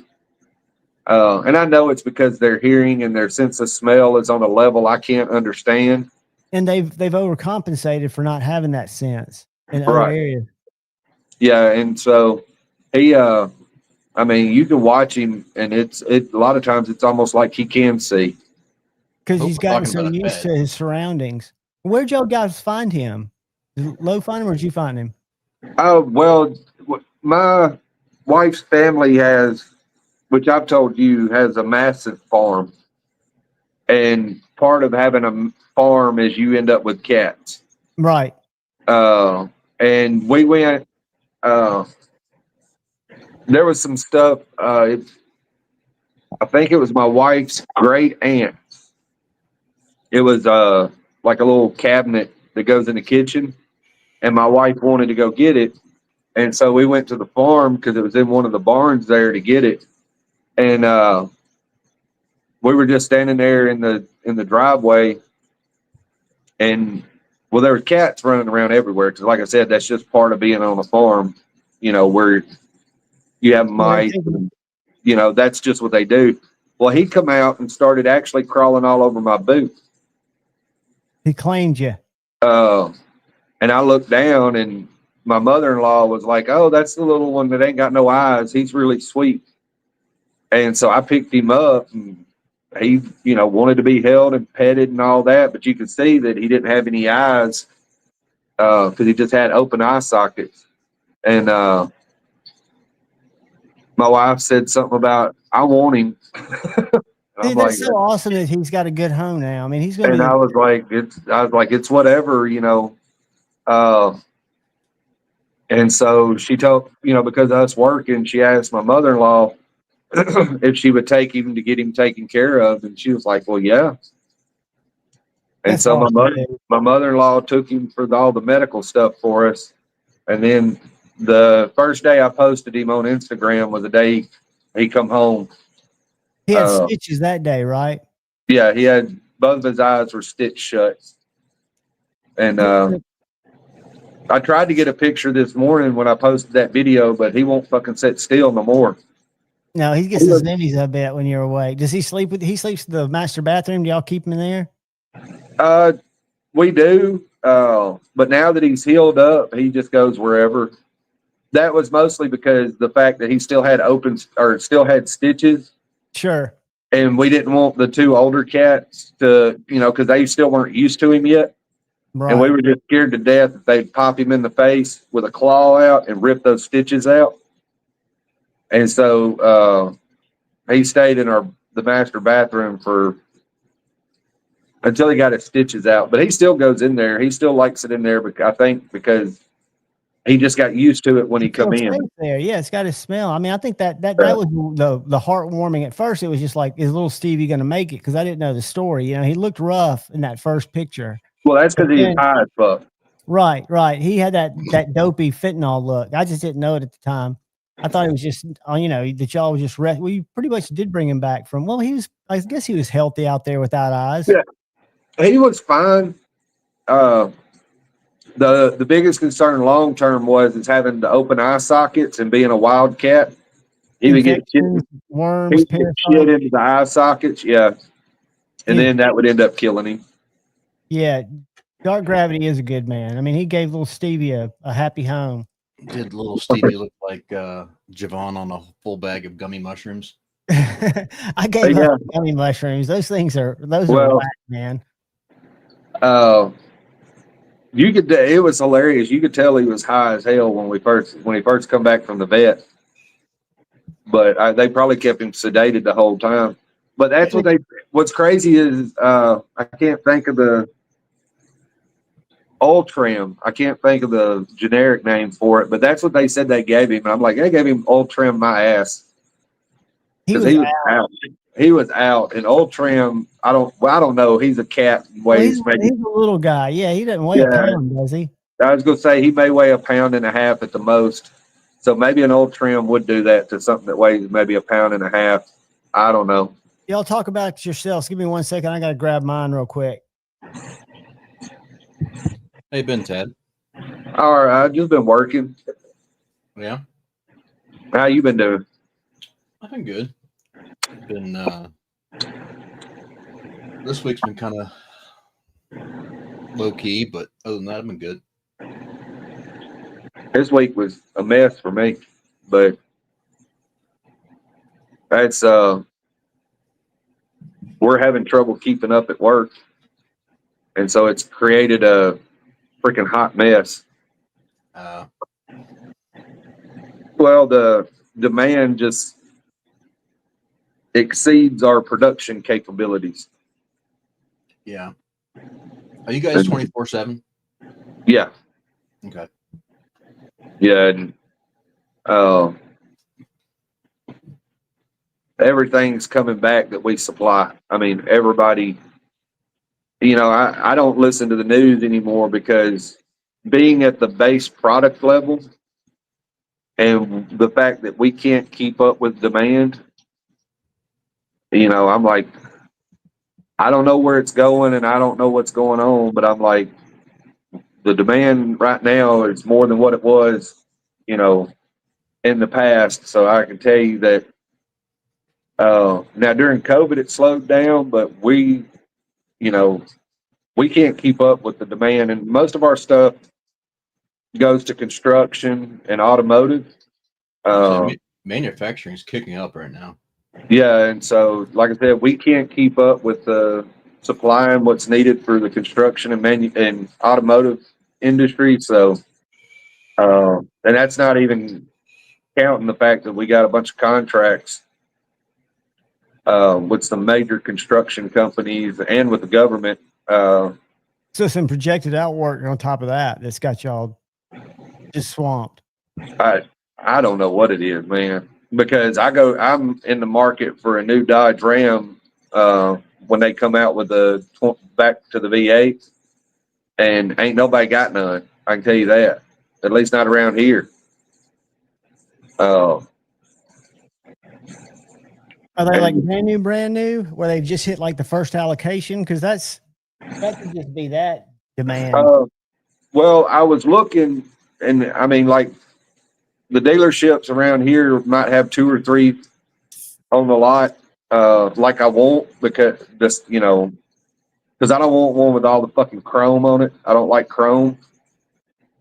But like the Dodge dealership close to my house, they've only got, as far as 1,500 Dodge Rams, they got 6.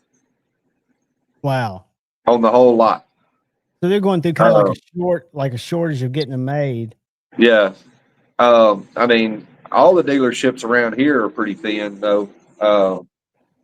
Combination of things is that, and then you're not getting the gouging prices that you were 4 or 5 years ago. So they're selling them at sticker or close to sticker, and the used car value aren't exceeding that, so you're not having a lopsided as far as purchase price. So they can move more cars right now than what they could before. But no, I saw. I guess it was a week ago or something like that. Dodge released the orders for the 2026, and it crashed the site because so many people were trying to put in their allocations. They had over 10,000 trucks sold within like an hour, because they're going back to the 5.7 liter V8 and the 6.2 liter V8.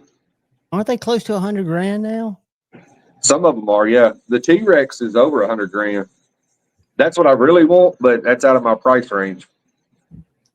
But even at your, like the one you're looking at, and you don't have to say, but they're a lot higher than they were 5 years ago, right? I don't know what the 26 is going to be, but the one I want is a Rebel.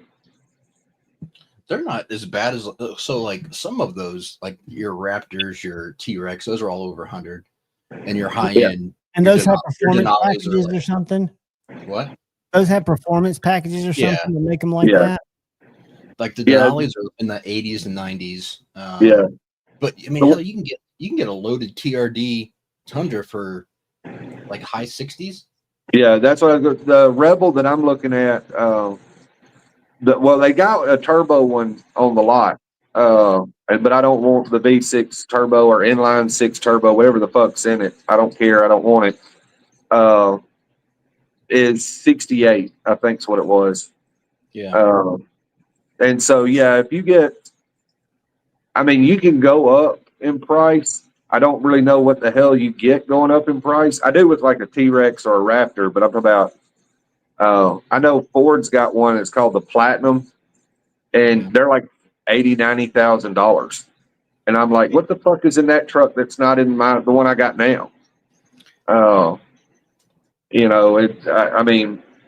I don't know what's in them, but you can go anywhere.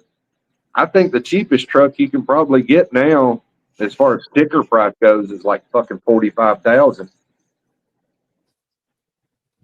and then they go up from there. Dang, Yeah, and Ross, you get a your Siren Ranger. truck between 60 and 100. And I'm talking about full size. Yeah, I I know. say, Dang Ross just said his Ranger Raptor was 58, but for a guy of Dang Ross's size, that's a full size Raptor. That's a nice one, dude. I'd like to try a tactical pterodactyl. Those are badass. I still think my favorite fixie is the Colin McGuire Mag 10 Knife Works EDW. I just think that's such a sexy blade. Is he still making blades, or is he done? No, he's making blades. Okay. Well, didn't he take a break for a while? Huh? Didn't he take a break for a while? No, that was Servant Knives.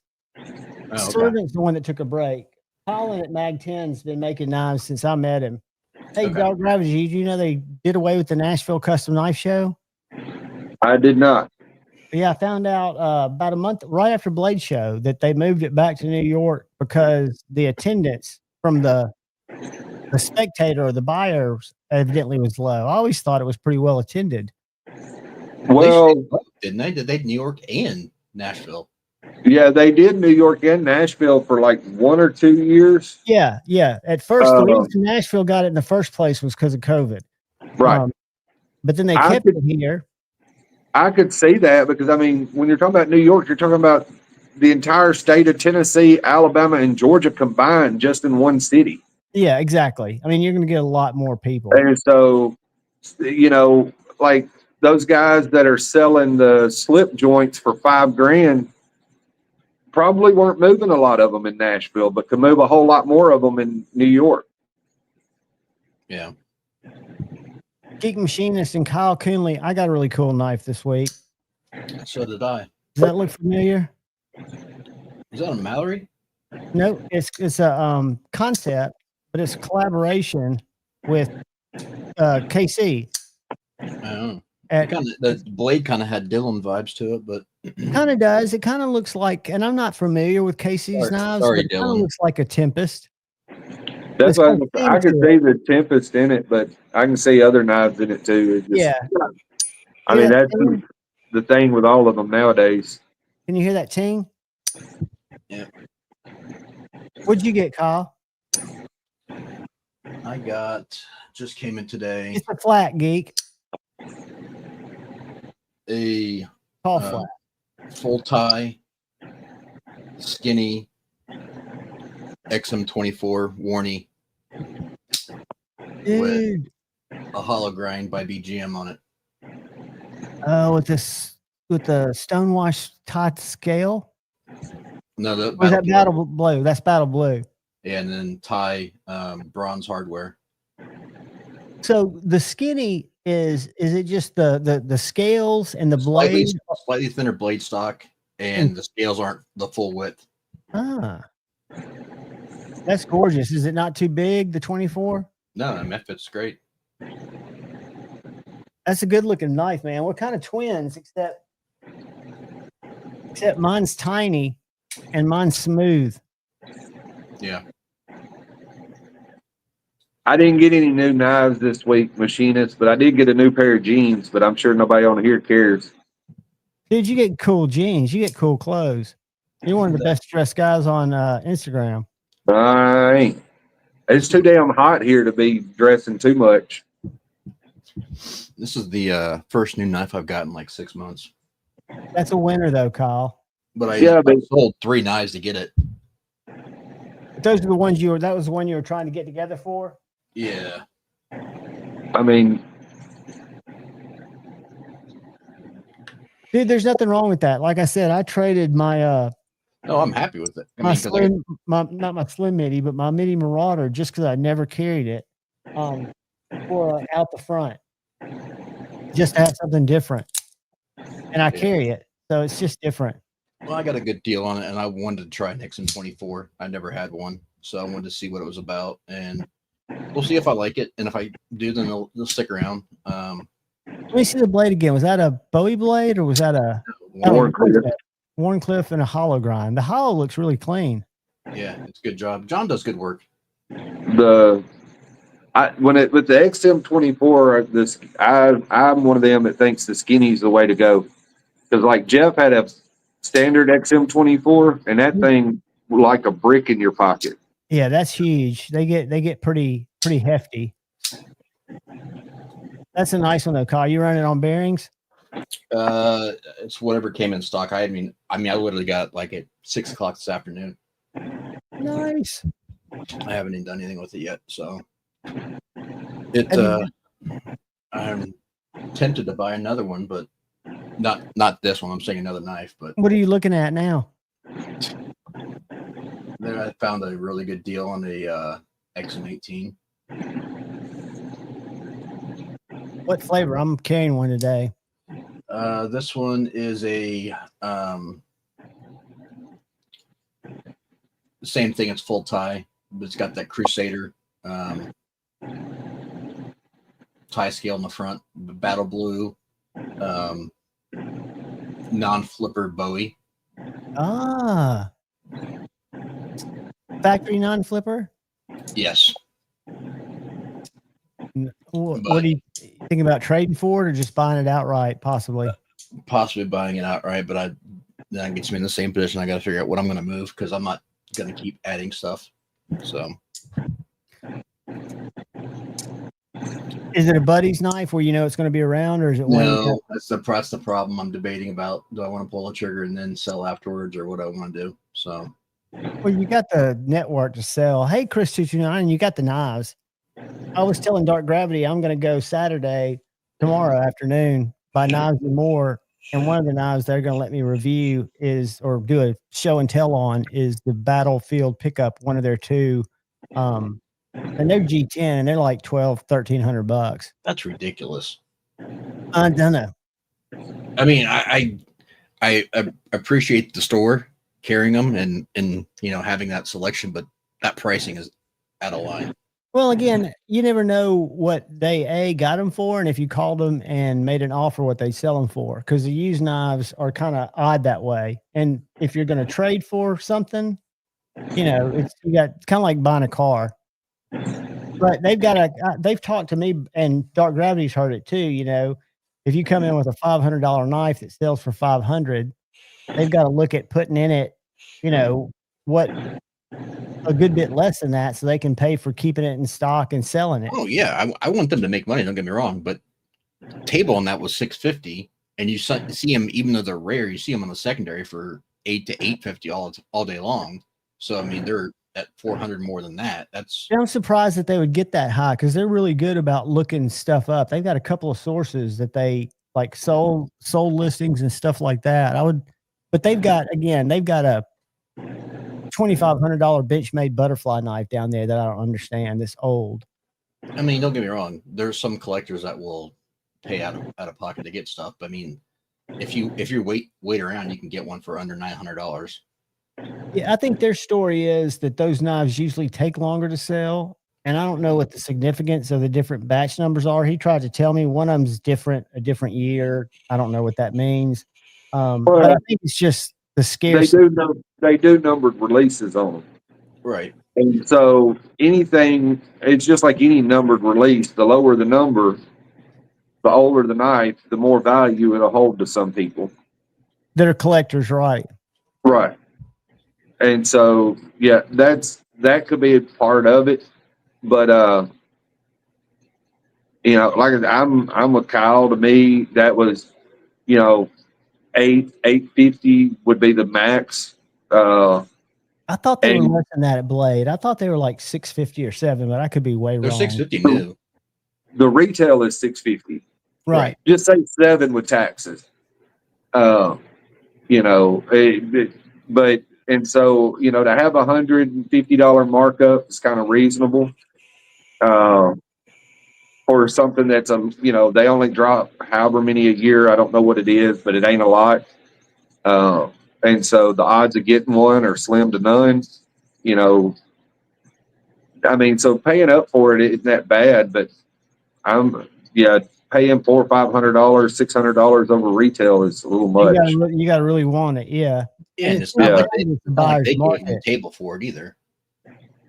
More than likely, they got it for less than table because they bought it secondhand. So they're not giving full money for it.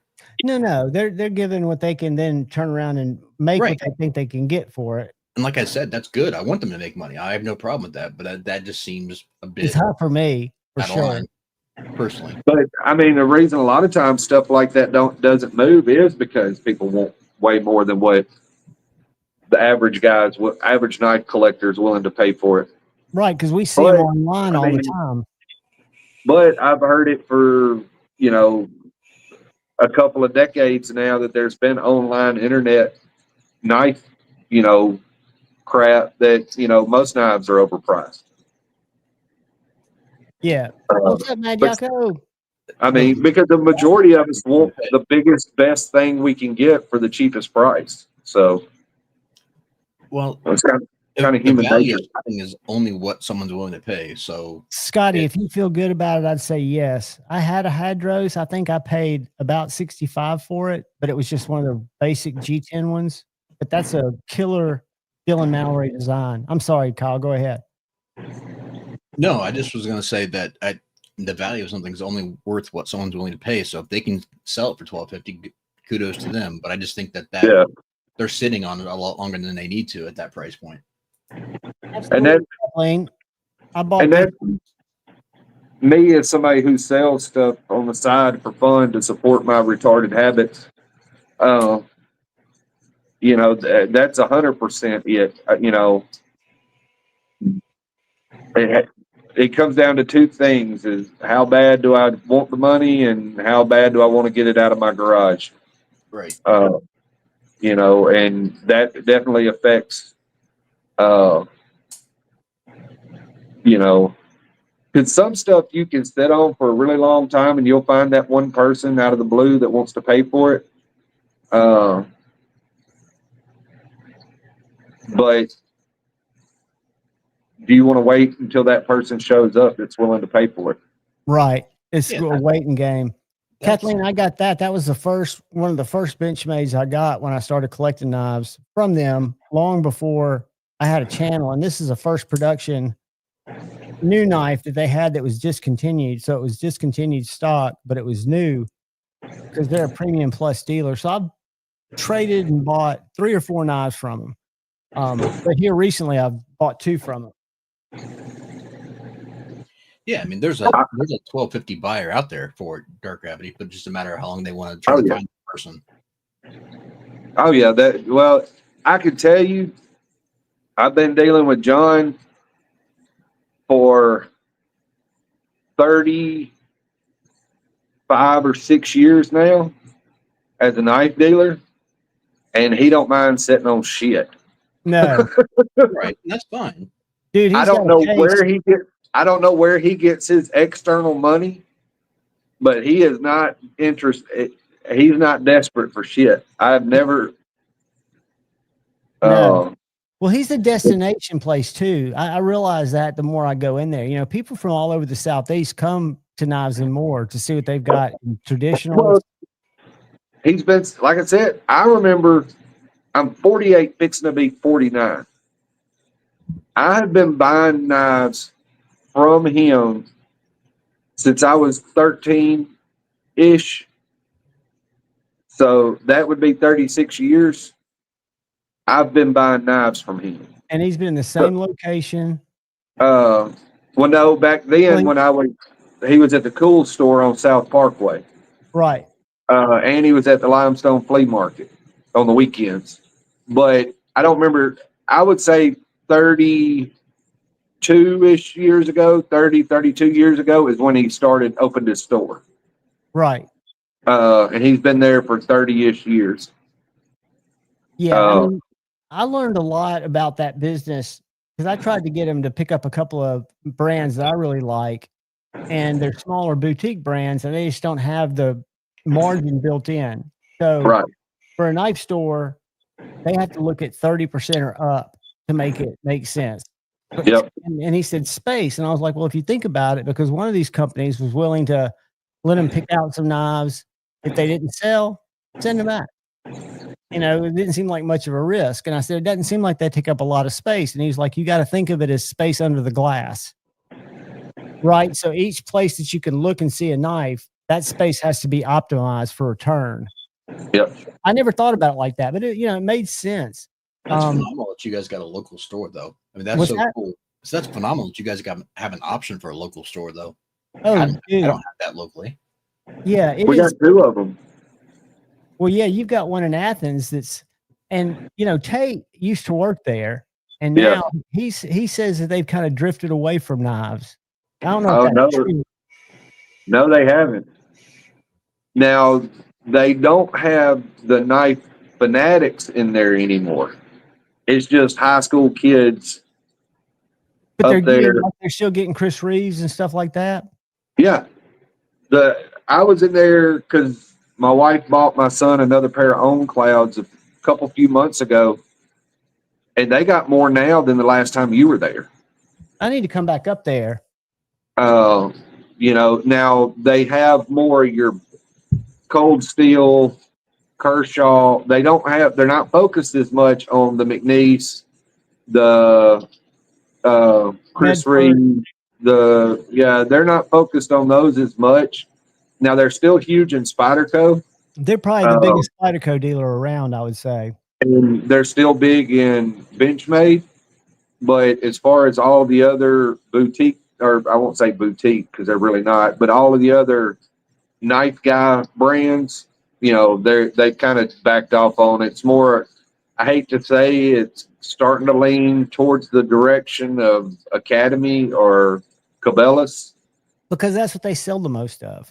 Let's face it. Well, they sell to gun guys that'll go in there and buy a $3,000 fucking pistol or a $2,000 pistol, and it'll go over there and bitch because a pocket knife costs more than $50. I don't fucking get it.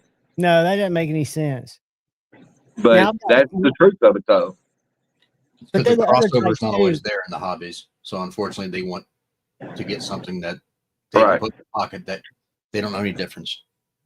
Yeah, and they don't, and it's crazy. They will, because I used to go up there quite a bit when Dylan was there all the time, and I think her name was Sarah. Was the girl that was the nice. Yeah, and showed us what she was carrying.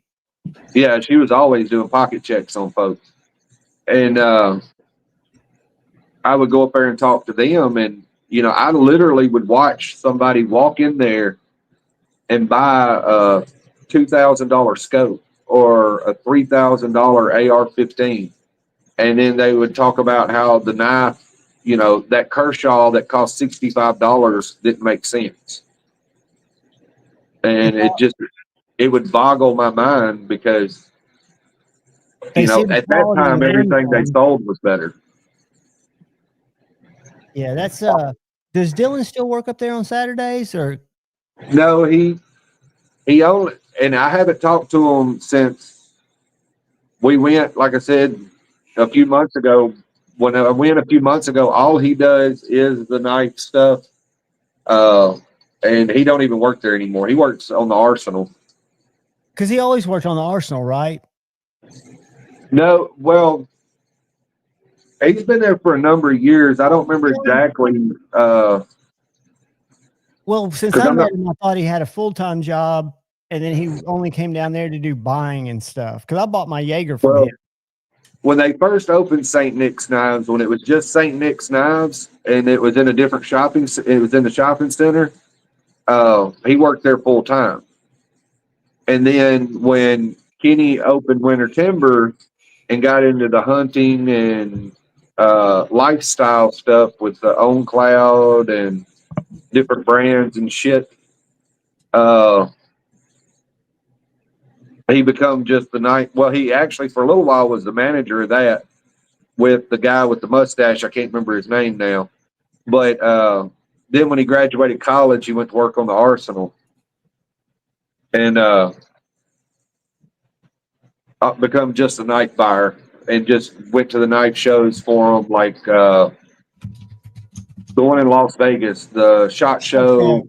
Right. And he would go to Blade Show and set up deals and different things of that nature.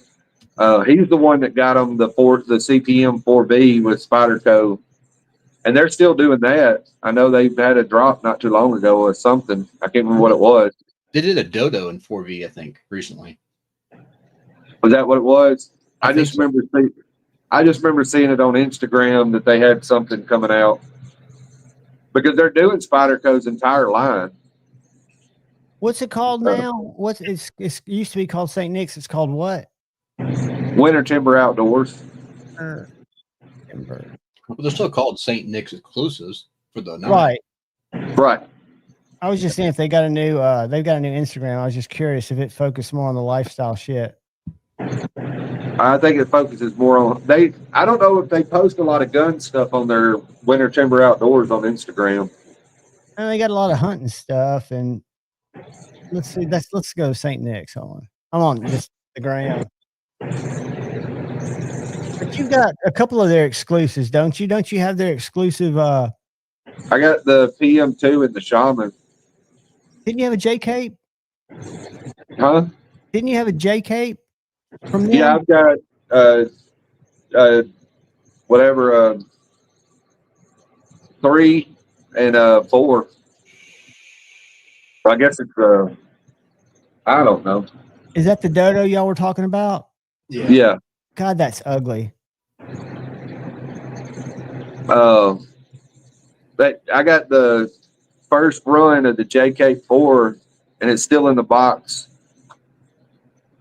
It's never been carried, and it's never come out of the box. And I got a set of the scales that go with it, the rock and roll carbon fiber scales, and they're still in the package and never been out.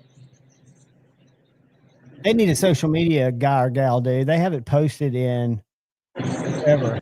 It makes 2 of us. Well, Dylan used to do that, but he don't do that no more. 4 weeks, and before that, 10 weeks. Like it's like post a week. Yeah, I'm horrible about it. I need to start doing it more regularly. I'm pretty bad about it too. I mean, that to be honest is ugly, but it's also cool at the same time. Well, I mean, it would work good, and you could probably sharpen it with no problem. Yeah, tell Ian we all said howdy and send him big hugs and love. I love Shane's post. Did y'all see it? He had a tactical Terry 1931 leatherwork slip on his what did it? I don't forgot what American Blade Works is calling that night. It's just called the Slippy, isn't it? It may be. I don't know. Joint, the American Blade Works slip joint. I thought he had a name for it on the old card where it was sitting there on his table, but I couldn't remember. He might have. I really liked his blades after looking at him. That's pretty cool. That axial handle.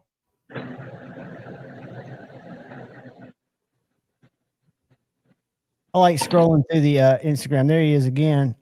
That's a gorgeous knife. I like mine. I've actually been carrying it every day since I got it. You know, I need to. That's a cool one, Geek Machinist. I have not been carrying my slip joint lately. I still carry the Sabenza, but I carry it in my left front pocket. Machine wise. Yeah. What's their story, Morning Glory? They're American maker? Yeah. I was glad to see, I talked to Brian a little bit this past week. I was glad to see that he's kind of feeling a little better and back. He had a little setback. No, yeah, he had some time off that he had to get weird acquainted with. So I was getting a little worried about him. So he'd been MIA for a while. Well, that work looks gorgeous. Looks like he's back in it. That is good looking knife. That is. I've never. I think I might have heard of him. I've had the Mojave in, which is I think it's the Mojave is the one that's their button lock, and I was not impressed. But this guy seems to love it. This guy right here is in Fife, Alabama. Dark Gravity. I met him and his wife at the Rocket City Knife Show. Yeah. If they do that again next year, you and Noah need to go. Need to come up here. It's just a Saturday thing. Yeah. But you know, Dustin's there and a lot of people, but he does some interesting little knives. Not not your normal stuff. But it was cool to see the local knife makers up there. I'm not a fan of a lot of the stuff, like he had a little knife that was kind of cool. Hell, that's right up your alley. It's fucking tiny. Yeah, he had some cool little tiny ones. I do like the smaller fixed blades, but again, I'm using them for fixed blade stuff. Yeah, I mean for EDC stuff, basic open and cat food shit. Scooter, I agree. Design wise, it is the if we could get a mid-tech version of it here. What's up, Ian? It 100% would be a competitor. But right now, there's just even. I mean, I've had this conversation in depth with Sharif, and there's definitely differences, but it's the design I like better.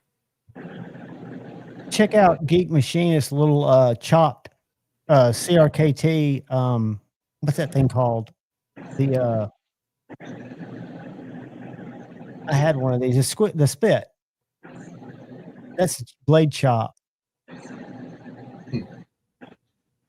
But not familiar with that one. Yeah, Brother Sharif had a big day today. Go back up. Go back up. Right there. That's the top one. Yeah, that's the machine wise. That's the one I've had in that would. They have a frame lock too, right? The one we were looking at. Yeah. That one is just the button lock one. I always get their model names confused. I think that was.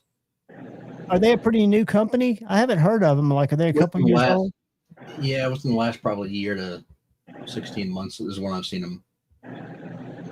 Look at that blade. I mean, transparent knives. Brian's got it going on. Brian does amazing work. Hey, Mama. All right. I love you. I'll be in a second. Hey, Lo. Hi. Give Stevie a hug.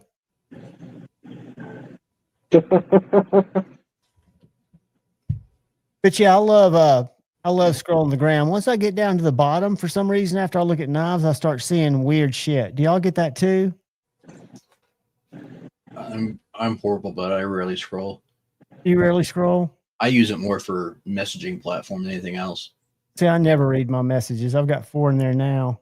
I don't scroll too often. I'm the worst about, like, if you post something, if it's not like the first 1 or 2 things that's on the top of the thing, I don't see them. I can just sit there. That's a cool knife. I never had one of those. A high fin.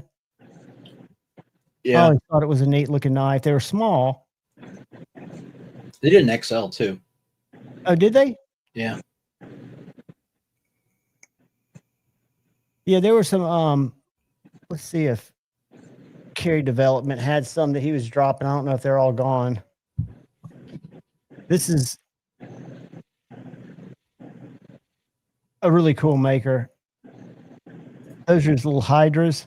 That's a bit aggressive, Tyler. Hello.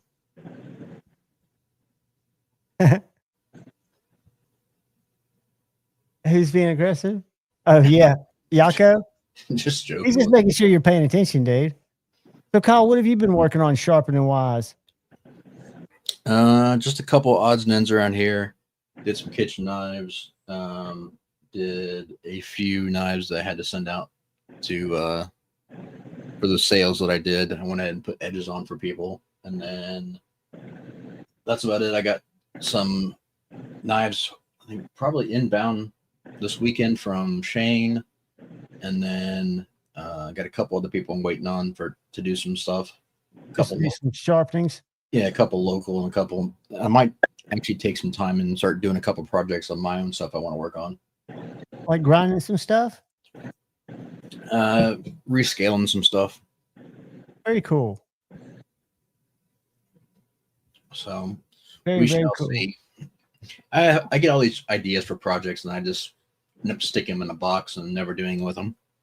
I've had a Pena disassembled in a box for almost a year, just sitting over there. I thought when you showed it a couple of weeks ago, that might have inspired you to do something with it. No. Well, you've got enough stuff keeping you busy. How many knives do you come across your desk every week? It's so variable. I mean, like this week was only a handful. I mean, it wasn't very many. And then other weeks I'm just absolutely slammed. So it just you have peaks and valleys, and that's the only downside to this is you never really have like I don't have a set. I'm not working for a local company where I'm doing all their kitchen knives every week. You know what I mean? So I don't have a set schedules. So I'm just at the mercy of whatever is needed. Feast or famine, usually. Yeah. And that's okay. I'm cool with that. It's hard to plan for that. And I mean, I get these grand ideas. Like same thing with that Brian Brown that we did the other night on stream. I've had those for the Jaeger, those parts for it for God. It had to have been the better part of 18 months, and I just never even opened the package to see what they were. Right? Yeah.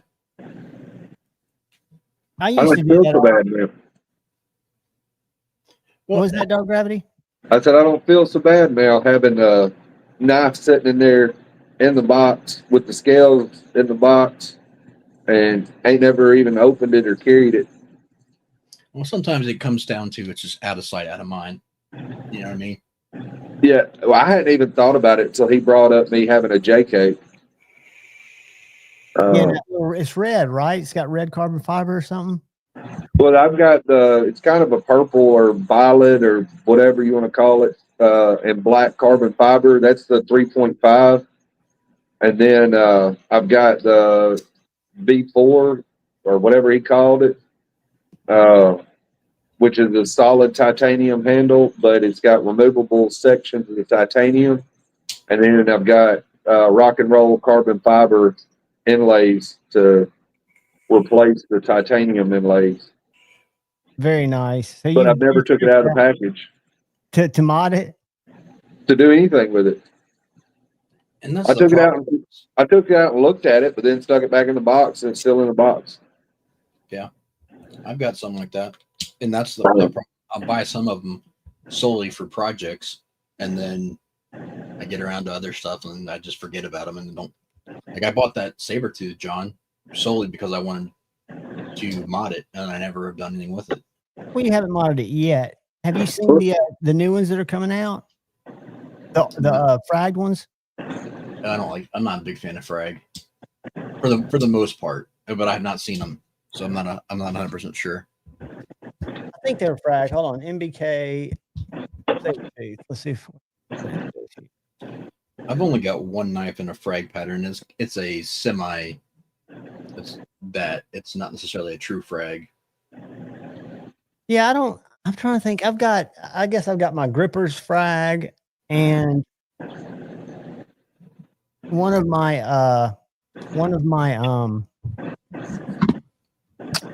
EMP EDCs are fragged, a couple of them.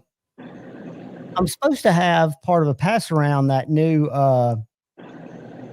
large what's it called? The Nimble XL, but I haven't seen it come in lately, so I don't know what the deal is with that. So let's see, MBK, Monterey Bay knives. Those are the smoothies. Did you see these little guys? No. Those are little automatics, dude. Aren't those cool looking? $125.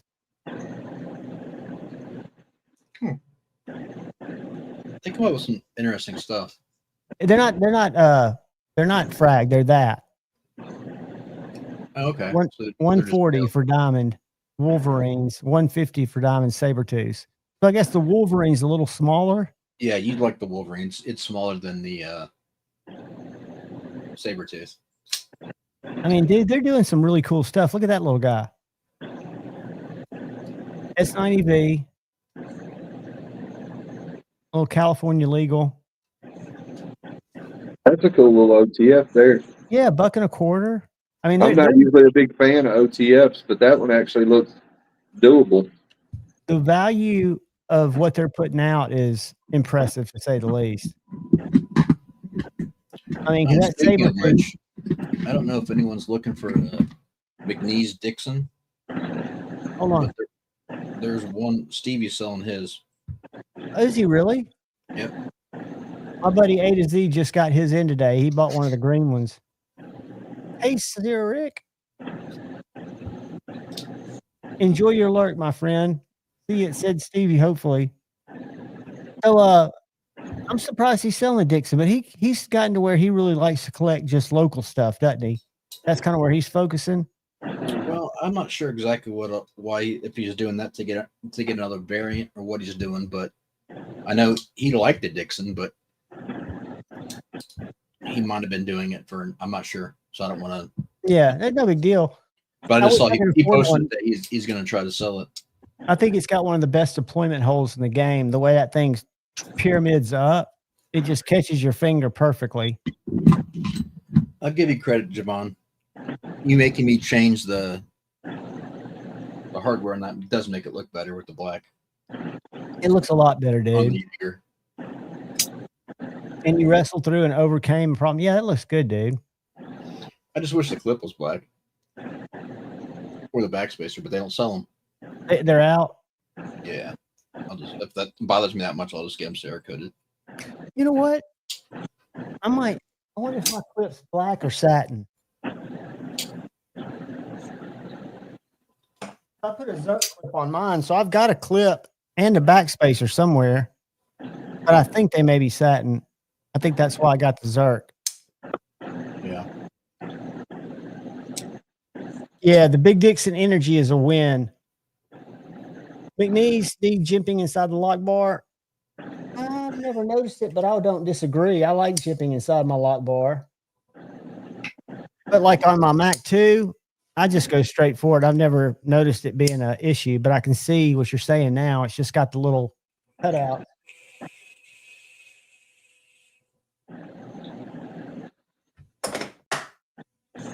I'm trying to get in and love my imported knives again. I've been carrying American knives. I mean, that's really all I've been kind of focused on. I don't know why, but my imports aren't getting a lot of love lately. Yeah, I'm the same way. I've been carrying mostly, for the most part, I don't carry that much, but I keep a small rotation. It's mostly been American. There's been a few things that slide in, but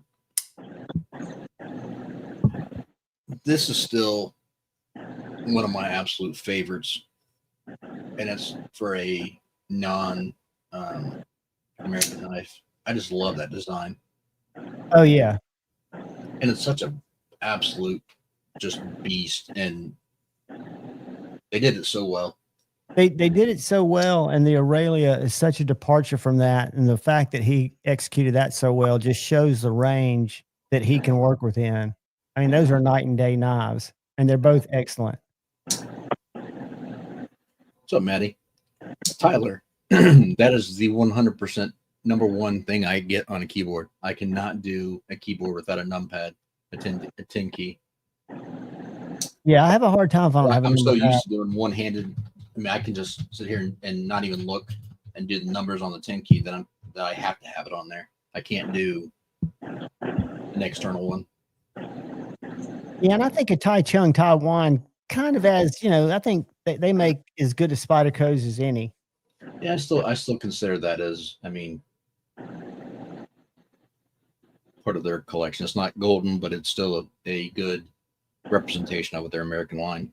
Yeah, yeah. I'm trying to think of the little one that they've got down at Knives and More. It's got that compound grind. It's short. It's a frame lock, titanium.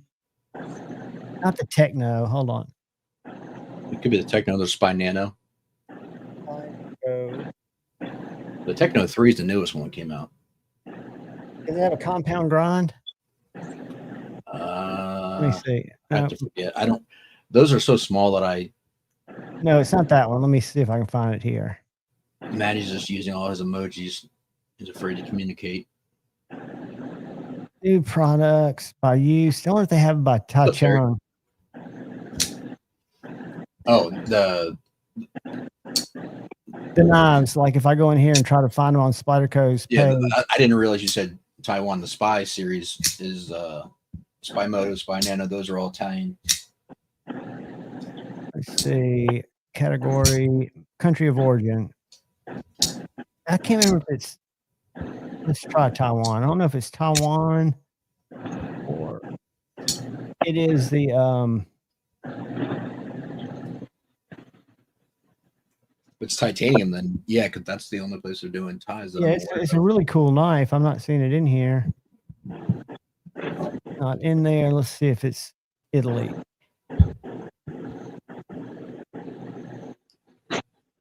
Nope, it must be a discontinued one. And this is why you get the title of Marty Sucks. Marty doesn't suck. Stovey, is that going to be before or after the Mannix 3?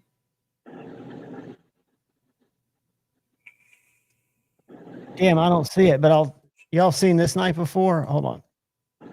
I think White Mountain Knives has it on sale for like over $100 off the slim.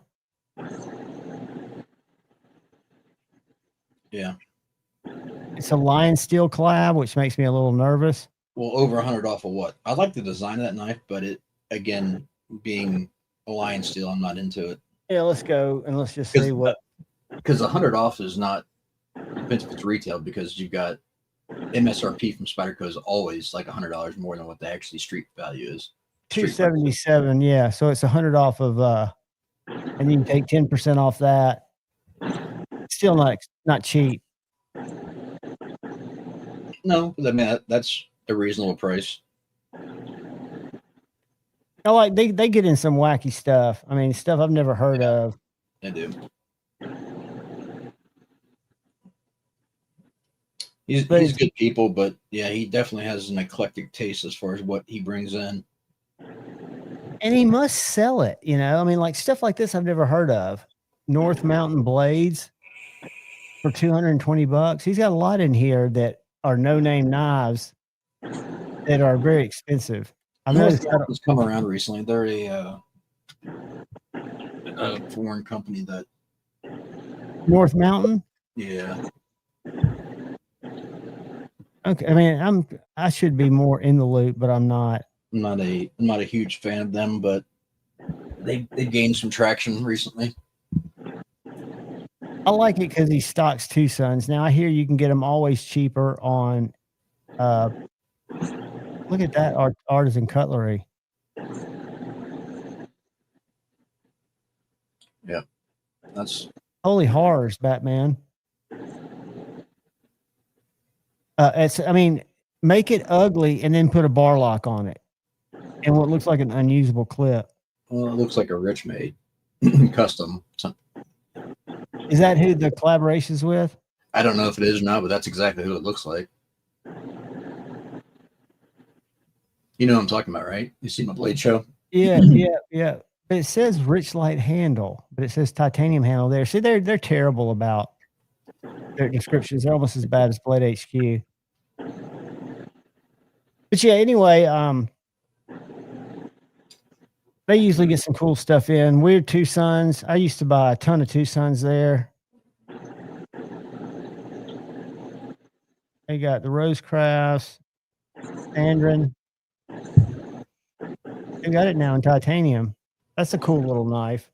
I wouldn't know what to do with it. I have to send it to Kyle for sharpening. But it's got that Snex lock on it.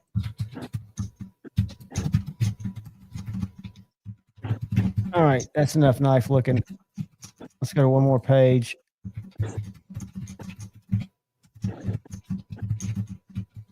Remet, I see a lot of them on YouTube. I never worked with them. Have y'all handled Remets? Yeah. Are they pretty cool knives? I just my taste and interests have slimmed down so much that I'm not interested in a lot of different of these brands that are just coming out doing different stuff. Too much to keep up with, really. I mean, it can be overwhelming, and nobody's got time to look at them all, and they're all just different. Like, I mean, some of this stuff, I think that's a unique buyer right there. It's going to pay $467 for a Hawkbill Wii. Yeah, that's definitely not going to be a high volume unit. No, you wouldn't think so. I wonder why it's so high. 20. Who knows? But yeah, they've got some different stuff. DLT's still having their big sale. They've got a fixed blade out there today. I haven't been excited. The first couple of days were cool. Have you been following that at all, Kyle? No. I don't really shop for new stuff, so I don't really. I just look at it to try to be aware. But they do this 15 days of blade show. And to day 12 were these dog leg knives. I've never heard of them, but they're South African. 3-leg dog. They make good stuff. Yeah. They still got a few Mac 2s. American Blade Works. I think they sold out of all those. They might have a button lock left. They had a button lock. Yeah, they got one button lock left. He sold out of every one of those knives at Blade Show.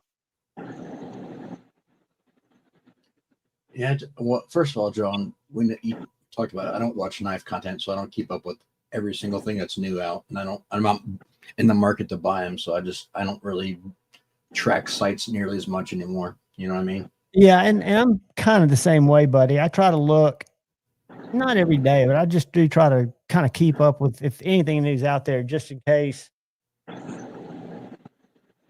somebody asks about it. Because I'm kind of out of the touch. I mean, I don't review a lot of different knives. But look at that. That's horrific.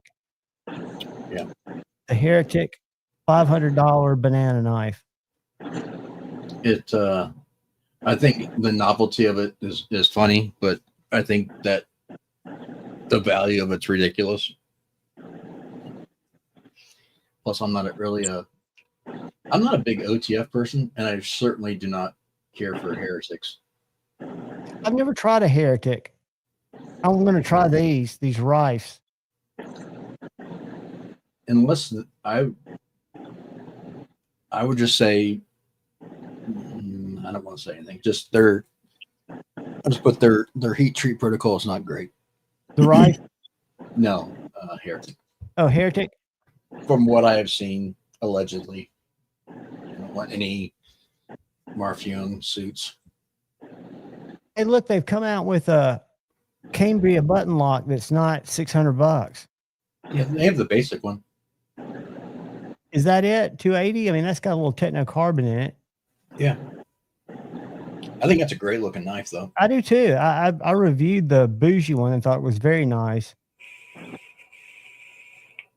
Hey, John. Yeah, man. Since you brought it up, I went into my office, and here's the JK. So you still got it in the box, not just in the JK box. You got it in the shipping box. It's still in the shipping box. Where's the camera? You can see that it still says on there that it's from Oklahoma. Yep. But let's take a look at it. You got scales in there too? Yeah. Here's the original knife box. There's the scales. They're still sealed. The seal's not even broke. Dude, I can't believe it. That's such a cool knife. And then they come with a flag or something that's in the box. Just some swag. I don't know. And then the screws for the scales. And then the knife is still in the box with the stickers. Never even got it out. Still got the silica gel stuff in the package. Hang on, I'll turn it where.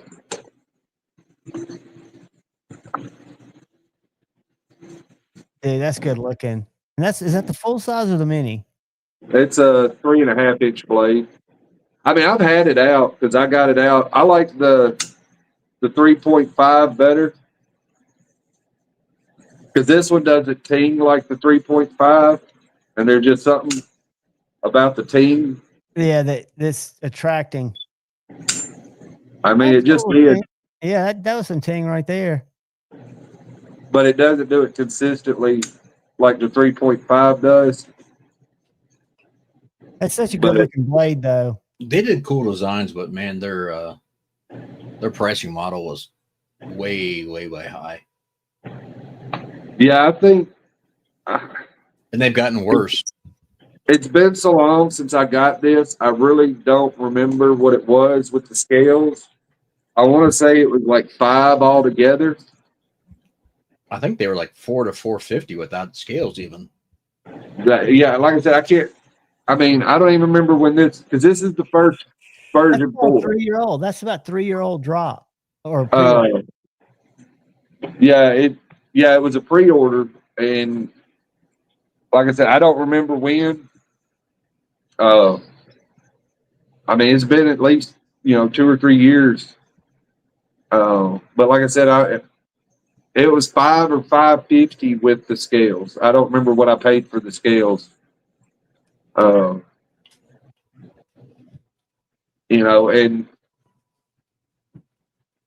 that's the hard part with some of them now is it's hard to justify to keep buying them. I like a lot of his designs, like the Lek, the Journeyman, the Nimley. I like all of those, but the pricing on them is just, to me, it's crazy for what you get for an overseas knife. Are they Riot, I guess? Yeah, they're Riot. That little TRM tag along that they did in a weird steel. I forget what it was called because it's not on their site anymore. Like PSB 127. It's like a D2 analog brace type steel. The next little batch is Magna Cut. They're making now. They're still going to be, I think, 170. Cool little knife. Those of you that like little knives.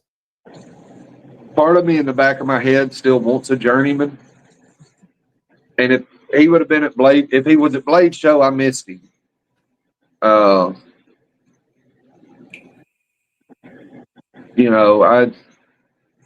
probably would have bought one if I'd have saw him at Blade Show. I think he's doing a lot less production runs and more of his custom stuff. And then, well, I knew he got back into making the custom fixed blades. Right, exactly. Who's that? You said the company, but I don't know the name. What? Something Obscene Company. That's what. Yeah, something obscene. Yeah, something obscene company. He, because I remember a few years ago, he was starting to post more and more pictures on Instagram of fixed blades that he was making. Those are going for some serious cash too. Yeah. Yeah, I don't understand because he's an arrogant cocksucker. I don't understand how he is able to get the price. I mean, yeah, the people that are willing to pay those prices for his knives. It's the same thing with Borka. I mean, are freaking ridiculous, man. A to Z bought one of those when we were up in Nashville for like what, 500 with that sheath. Yeah, but it wasn't even an actual Borka blade. No, it was a production knife that was just based off of his design. He doesn't have anything on his website at all anymore. There's nothing for sale for knives. Yeah. Have you all seen that? I mean, it's a cool ass looking knife. I don't like the shadow box scales. I wish they were full size, and I wonder what it's going to cost. What's that? Oh, the Evo fixed blade. That's already been pre-ordered and done with. Yeah, but how much was it? Do you remember? Yeah, it was like 350, somewhere in that range, 350 to 400, I think. Now, makers tell me it's more difficult to make these shadow box scales, but I do not like them nearly as much as I don't either. They look cheap to me. Well, they're uncomfortable. They're uncomfortable to me. Yeah, those were done at NC Blade did the drop on those. God, that's been close to a year by now. They've got to be ready to ship. I always thought it was a really cool looking knife, though. Oh, the Evo's fantastic. And I think Kunwu's doing one that looks kind of like that now. Shocker. You're not a fan. No, I'm not. Now, he could get eaten by a shark and it wouldn't hurt my feelings because that means Countess Anne was free again. So that's a bigger one. That's like a bigger fixed blade. See that thing? Yeah. But he's got this little guy right here, the Stiffies. It's like a pulsar. What do you call it? Yeah, Padre. Vandus steel. 50 pieces worldwide. I wonder what those are going to cost. Titanium handles a fail. I'd rather have marble carbon fiber or micarta. But anyway, I've been impressed with not any of the button locks, but the frame lock, Kungwu's, everything else out of the equation have been excellent. Now, I'm not a fan of any of the button locks. The Evo Blackwash M398 was $295, and the Satin was $290. Well, I mean that's high, but it's it's within the price. Bad. I mean, when you think about what a Vero costs, right? I mean that's the yeah. So that's what the I'm looking at. Sorry.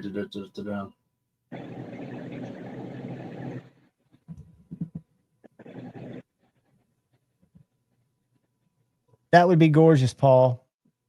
I'd be scared to have a polished one though. But I actually use mine because I boogered up the edge a little bit. Not boogered it up, but got some slurry on it. That's what I had, Paul. I had the full DLC, polished DLC bark version. I love the knife. I just never carried it, and I just, for the price, I couldn't have it just sit there and look at it. It just didn't make sense to me. Did it ever cut your thumb? No. Well, the first time I ever had it, I mean, the first like 2 to 3 openings, but I knew that they were going to go wild, so I learned to close them sideways. Yeah, sideways is the only way to go. And washers help if you decide to keep it. Well, so has anybody talked to Sharif today after a successful sale? Is he going to talk to him this morning? He was happy, but he was going to crash. So I haven't talked to him since. What's up, Bama? That kicked off. I wonder if he'll be on said faction tonight. Hopefully. That, but going back to that, I don't think that's a bad price point for that Evo fixed blade. No, it's really not. I mean, I know my Vero Axon, I paid $265 or $285. I can't remember what, and it's not nearly the knife as that Evo is in terms of looks and perceived value to me. I'm just thinking because of how wide that blade is, that's going to have to be a 2-inch piece of bar stock. But we decided it was Vandus, right? No, it's M398. Oh, is it M398? Yeah. And okay, it's the Kunwu that was Vandus. Yeah. Yes, it is, Dawson. Yes, it is. It's a fingerprint magnet, but it's freaking gorgeous. But M398 and a 2-inch piece of wide bar stock is not cheap. So if they're truly using M398, which I'm not going to go there right now, but that's here. I can see if they even have any and see what the suppliers are selling it for. Are you able to get that stuff in stock from China now, or does it still all come from Boulder if you buy it in stock, like stock steel? Hang on one second. I'm looking this up. So roughly wouldn't be, let's see if you could get, how long was that overall? I'm trying to remember. Do you remember what the knife size of the Evo, the fixed blade was? Yeah, it's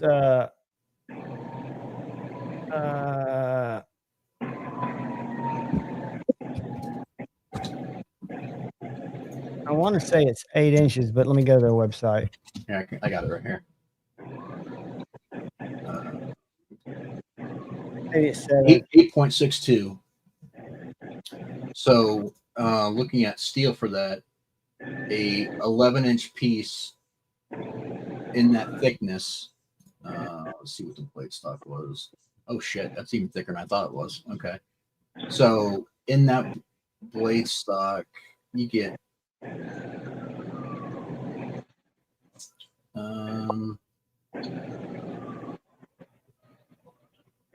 that's almost $100 worth of steel just in that blade. Really? Yeah. And then I'm sure they're CNC cutting it out, but those look like, I wonder if those are machine ground. Now, granted, that's what I'm saying. If you're buying stock, I mean, they're buying them by the sheet, so it's cheaper. But still, the principle of it is M398 is not cheap, especially in 2-inch wide, and it's 0.19 thickness. So that's a pretty thick blade. Yeah, that's coming up to close to a 1/4 inch. So what's the difference in 398 and 390? I know an extra 8, but is it just more stain or resistant stain? Better cutting edge as far as edge retention, mainly. Yeah, Paul, I didn't either. The knife steel prices, talking to Shane, don't make a lot of sense to what we think of or I thought of in the knife buying community. It's not always what you would think it would equate to. Well, let me see if I can give you a comparison to that. 1 second. If I can find another steel that you guys all know, that would be. If I can find anything that would be that If it's Chinese made, it's M397.5. Right. There's so much stuff out of stock right now. That goes with what Dark Gravity was saying. Everything's getting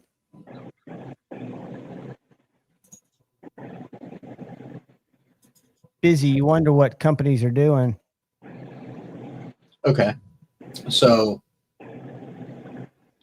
that your M398 is roughly 2.3 times more expensive than 4D. Really? Yep. How's it compared to something like M390? It's going to be very similar, just going to have better edge retention. But I mean, cost-wise. Cost-wise, they don't have anything in stock to compare it to. I mean, it's more expensive than M390, but they don't have anything anywhere That's near. what I was going to get at. I would assume it'd be more expensive. Let me check another supplier.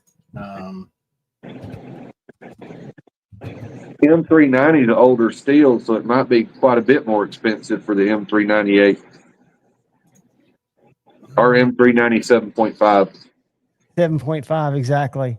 Well, I mean, so much of it's supply and demand, right? If they've only got a few Well, sticks. it's also the newest stuff. I mean, a lot of times when something's new, it carries a premium just because it's new, because they're trying to recoup the cost of development.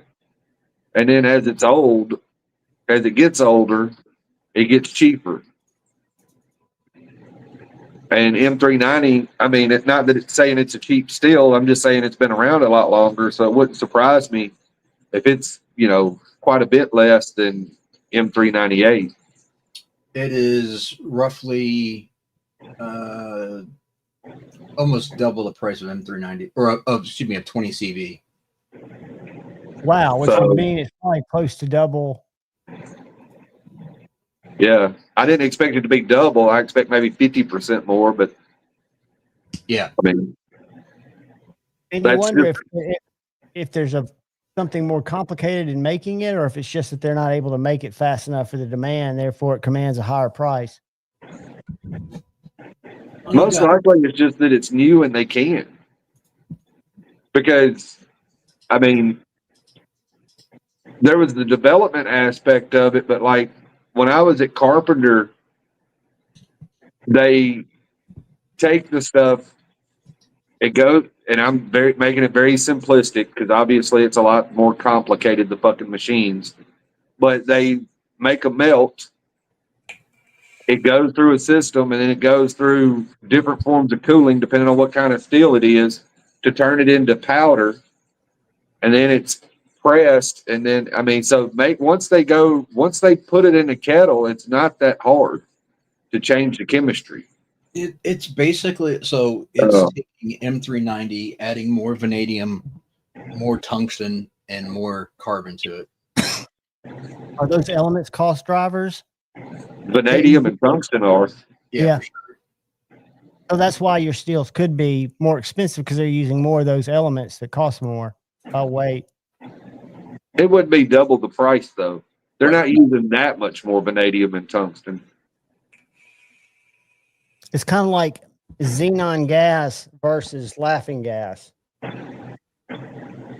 Well, xenon is a rare element compared to nitrous. Exactly.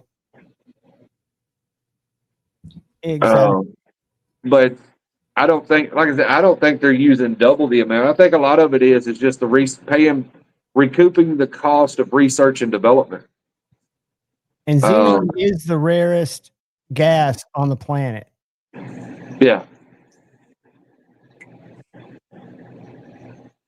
Yeah, there's do y'all know who what's his name? Something Hamilton is? Hamilton's Pharmacopoeia. Have y'all ever seen that YouTube series? Yeah. No. He's a PhD who goes around to all these drug places and samples different drugs. And xenon gas is like laughing gas on steroids, I guess. And he tried it in this lab, and they were talking about how much the one little like balloon he inhaled was like, I can't remember if it was $12,000. That stuff's so expensive. But it's like a laughing gas. I don't know what else they do with it, but I'm sure they do other stuff with it. They use it in surgery. $12,000 brain cell eraser. I know xenon gas was used in some kind of a propulsion system that, because it's rare on Earth, but it's not rare in space. Oh, really? And NASA was using something that had to do with xenon gas. I don't remember what it was some form of a propulsion system that had to do with xenon gas. Dark Gravity, you'd like this. I'm sure you probably heard of the kid, but his name's Alex Steele. You watch him at all? Yeah, the forging guy that lives in like Montana or something. No, this is the kid, the little British kid. Well, yeah, he lives in like Montana or South Dakota or something now. Oh, does he? Okay. Yeah, he moved to the States. Okay. Well, he did a video probably a couple months ago of he was testing tungsten, and he bought just a square block of tungsten and was testing, the milling capability and the denseness and all this other stuff. And it was unreal to see, like, he had heated up as high as his kiln could go, threw it in the power hammer, and it wouldn't even dent it. Yeah. And that power hammer is what, 40,000 pounds? His is huge. I don't know what the weight of it is. I mean, it's crazy, but it wouldn't even dent it. He could actually make he could chip corners off of it, but he couldn't. And he could make dents when he was doing some drilling. But that little square block he had was like $800, and it weighed. I can't remember I don't want to mess up the math, but the denseness of it is so wild. It's insane. Now that's not super flammable stuff, is it? No. Its melting point is some ridiculous shit, like 7,000 degrees or something.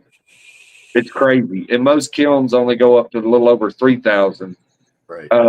But we used to do I don't forgot what it's called now. It's been so long, but the block that holds rotor blades on helicopters, like on an Apache, the little connected piece that holds it to the shaft that drives the prop blades is actually a solid block of tungsten. It's made by Teledyne over by the airport, but they were tungsten and they were hollow because, of course, they were formed with powder, but they were hollow and but they weighed like 65 pounds a piece, and you was to look at it, you'd think, oh, that weighs 10 pounds, 12 pounds, because like I said, it looked like a hollow brick with a slot cut into it, because that's all it was shape of a half a circle with holes in it and a slot cut into it where they would slide the rotor blade in and put these 2 pins in it to hold the rotor blade in. And but it weighed like 65 pounds and it wasn't nothing to it. Is it just super, super strong? I know it's dense, so it's got to be like much more strong, like to friction and stuff. I mean, I just know it's heavy as fuck and hard as hell. That's all I really know. I mean, the Army would use it because of its hardness, obviously, I would guess, right? Well, probably the toughness, because what he was talking about, he saw the Alex Steele guy do, you know, heating it up. Yeah, heating it up with, you know, a few thousand degrees and then hitting it with a power hammer and nothing happens. What's up, Crazy Roach? I would guess I mean, all I did was, and I don't even know what the hell we actually did to them when we stuck them in the oven at like 2,500 degrees for like 6 hours and just let them sit in there. I don't know if it was some form of normalizing it. I don't know if it was, because it wasn't annealing shit. No. You know, but they would send them to us from Teledyne and we would take them, put them in the furnace and let them sit in there for like 6 hours at 2,500 degrees, take them out, let them air cool and send them back to them. Maybe, I don't know. Were they already milled at that point? Huh? Were they already milled at that point? They weren't milled out. They were just, I guess you'd say rough form, because what they would do is they took the powder. I don't know exactly how they do it. I would assume they do it the same way you do like aluminum powder. I don't want to say forging, but casting. You know, because you could still tell it was grainy, like it had a sand. Because I mean, they're not going to let us see how the stuff's made. Obviously, right. I just didn't know if it was maybe you guys were tempering it, is what I was getting at. And that may have been it. I don't know, because I don't remember a lot of stuff about the details of it. I just, you know, like I said, I just thought it was really strange. I thought it was interesting. And it's just one of those things I worked with that just stuck in my head because it was so odd. It doesn't make sense when you're thinking about it with your logical mind with everything you've known before. Meredith, that's amazing. That's divine intervention too, girl. You see that? Yeah. I mean, that's the tungsten is not talking about her situation per se, but in the industrial world, tungsten is the reason I can't wear a silicone wedding band anymore to work, because people started wearing tungsten to work, and tungsten is the worst thing to wear in a plant with moving parts because it won't break. Your finger's coming off. Where silicone band, right? Where my silicone band, but most of the tungsten bands are black or close to it. And so a lot of times they couldn't tell the difference, so they won't let us wear the silicone bands anymore. So they don't want y'all to have a chance of having a tungsten band on because it could get caught in the machinery. Grab factor. Same as why you don't wear gloves on heavy machinery. I don't know if y'all ever go to X, but don't if you don't already. I did, because I used to post some knife content on there, and I followed some of my drama channels. But they have so much when you're just scrolling down X. There's so many like violent pictures, and a lot of them are industrial accidents. Oh, you can see anything on there. Dude, it's, I mean, in closed caption TV, there's one where this dude's walking by this roller thing and he gets sucked into that damn roller, man, and it's just brutal. I mean, you don't see like squashiness, but you know he's jacked up because he's like corkscrewed. Oh, yeah. You ever seen the ones where the guys walk in front of an airplane rotor and it just sucks them in? Oh, yeah, dude, that's horrible. Yeah, that's horrible. And the jet engine, that one pilot that got coughed out and survived. Most of the time, they just turn to pieces. It's like, yeah, I mean, I can't imagine how you could get sucked through and not be cut to pieces. We had a guy almost say it was 40 foot. I want to say it was 40 foot by 12 foot by 3 inch thick steel slab fall from the ceiling on it, and it literally landed about a foot to 2 foot to his right because he was walking under it and wasn't supposed to. And when the crane went up, it was a magnet crane. They went up uneven, and so one side was higher than the other. And it popped off. It popped off because it was uneven because they're supposed to go up to hold the plate. That plate fell. I don't know how high our ceiling is, 30 feet, 35 feet, something like that. I don't know. But that 40-foot by like 12-foot plate fell that's 3 inches thick. What did it do to the floor, the concrete floor that it hit? It landed relatively, I mean, it didn't, there's some little chip marks, but it mostly just stirred up a shit ton of dust. And would have crushed whoever was under it. Oh, yeah. There would have been, we had a guy, I'd say about 10 years ago, he had one of the coils fall over on him. And those are the big round things? Yeah. They show rolling off of 18-wheelers onto cars on those videos? Yeah. Just crush his They weigh 72,000 pounds, give or take a few 100 pounds. And it literally, his bones were powdered. Just flattened him. I mean, they weren't powder, they were more of a sludge, but he was literally flat. Like, I mean, Wile E. Coyote flat stuff. Yeah. I mean, you can't, that's all I can say is he was literally like almost as thin as this piece of paper flat. Cool. There's nothing, I mean, that weight is so extreme. It's like putting somebody under a press. Yeah. I mean, did it just break loose from something or was it his error? I mean, not that. It was set on top of, they stacked the coils in the yard. And it was set down and he wasn't paying attention and he didn't set it down square on the coils he was setting it down on, so it fell off the coil that he was setting it on. Oh, he was actually setting it, and I guess you set them up on their flat side where the roundness is. No, you stack them round like a bale of hay, like bales of hay. But think of the second layer of a bale of hay. It can roll off easier. Yeah, if you don't have it, set it up there and didn't have it set right, and when he pulled the crane out from under it, because you get enough weight on it. On one side, the crane will slide out.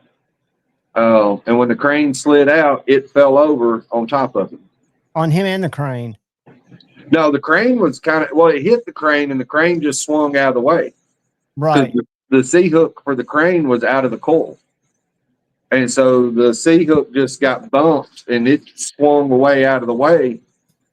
And the coil kept falling. Jeez, man. And that's why... I mean, that's why where I work at, they're so adamant that if the load is here, you're way the fuck over there away from it. I mean, you still got to be able to see it, but you're not anywhere near underneath it. Yeah, and if everybody follows protocol, things should go well, but just freak accidents, man. And most of these films that I see, and I'm not saying anything about other countries, but they don't look like, maybe because Americans don't let that footage out, but they always look like they're in second or third world countries or in Asia somewhere. They usually are because, like, where I work at, they control their cameras. And so it's not, anything that happens at my plant is not going to make it on the internet. Right. It's going to be PR'd to death. Right. It's going to go to the legal team. It's going to be, so controlled. I mean, that was one day I was there and me and a buddy of mine had just, we were all on the same crew, had just walked off. I mean, I was like maybe 15 or 20 feet away. I don't know exactly. And the guy stuck his hand in the mill. And of course that didn't go over well. No. And I mean, they went over the cameras. They were asking us this. I mean, they were interrogating us like we were the ones who did, stuck his hand in the mill. Just trying to find out how it happened. Well, you could see that me and Pitts had walked away because we had been talking to him and we were going to the back side of the mill. And we had actually just turned the corner to go underneath an area of the mill when he stuck his hand in there to check what he was checking. And it was just, I mean, but they take it serious because it's never good. It's like you got when I got hurt, because I don't know if I've been on here or not since I got hurt. You know, when I got hurt, I bruised my liver, my kidney, dislocated my ribs, and tore muscle. Oh my God, dude! Ribs are the worst thing that you can do. I mean, that I know of. What'd you do? What happened? I fell on a hook and just did like a shotgun on your body. Did a folding shotgun? No, I got into a situation where I just ended up falling onto a hook, and the hook went into my side. Oh, so it pierced you? No, it didn't break the skin, but it went in, you know, it pushed in far enough that it hooked my ribs and pulled my ribs out, and went in far enough that it hit my liver and my kidneys and bruised them. Holy smokes, dude. Can you, I mean, do you still feel it when you sneeze? Yeah. I mean, you're lucky it didn't impale you. Well, the only reason it didn't is it didn't have a sharp, it was a square hook. It wasn't a pointy hook. It was, okay. The end of it was squared off. The end of it was more, you know, flat like that instead of being pointy. It was, you know, squared off. And that's the only reason it didn't. Was it just a step in the wrong way? Do you remember what made you fall consciously, or was it just? I don't know how. I just was walking into an area where stuff was at because I do maintenance, so I have to go into weird spots. And the next thing I know, I feel like a pain in my side I ain't never felt before, and I'm laying in the floor. I don't know how I ended up in the floor. I don't know what happened. I don't know if I stepped on something and it went out from under me. I don't know if I got something wrapped around my foot and it caused me to fall. I don't know. It happened so fast. I mean, that it didn't even register that I fell until I was laying in the floor.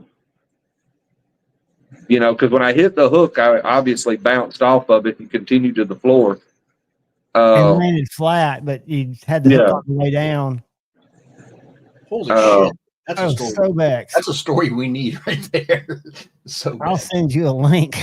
What? He tore his testicle on a conveyor belt. Yeah, try not to think about how that would happen. I tell you what. Have you healed up? Who, me? Yeah. It was bothering me today. I still feel it. Sneeze, it hurts like a motherfucker, doesn't it? Sneezing. Now all that stuff's kind of fine now. And actually, it's funny. I told you I was feeling it today. I had a sneezing fit this morning. I don't know what the fuck I got a hold of, but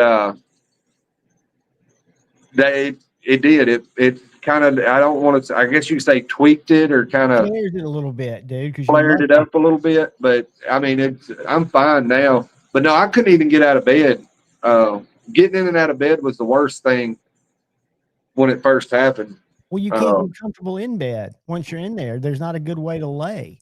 Oh, it was fucking hilarious. I was at the hospital and to do a CT scan, and they were like, they told me to pull my pants down and lay on this board that's literally like this fucking wide. It's like a foot wide.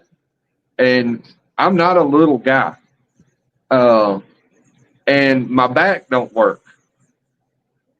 And I sat down and started to try to lean back. I was like, I don't know what the fuck you're thinking, but you're going to have to pick my legs up where I can lay down. Because the pain stretching back was probably horrific.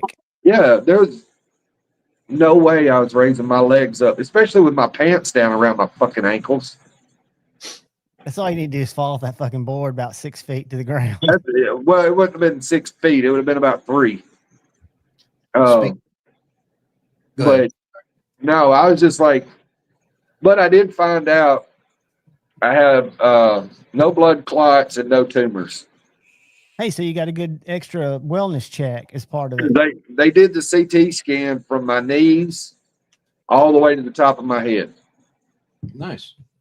And so when the radiologist come in there, she went over, the whatever radiology report with me, or the films and all that kind of stuff, whatever you call it. I don't know. It was on a computer screen. It wasn't film like back in the old days.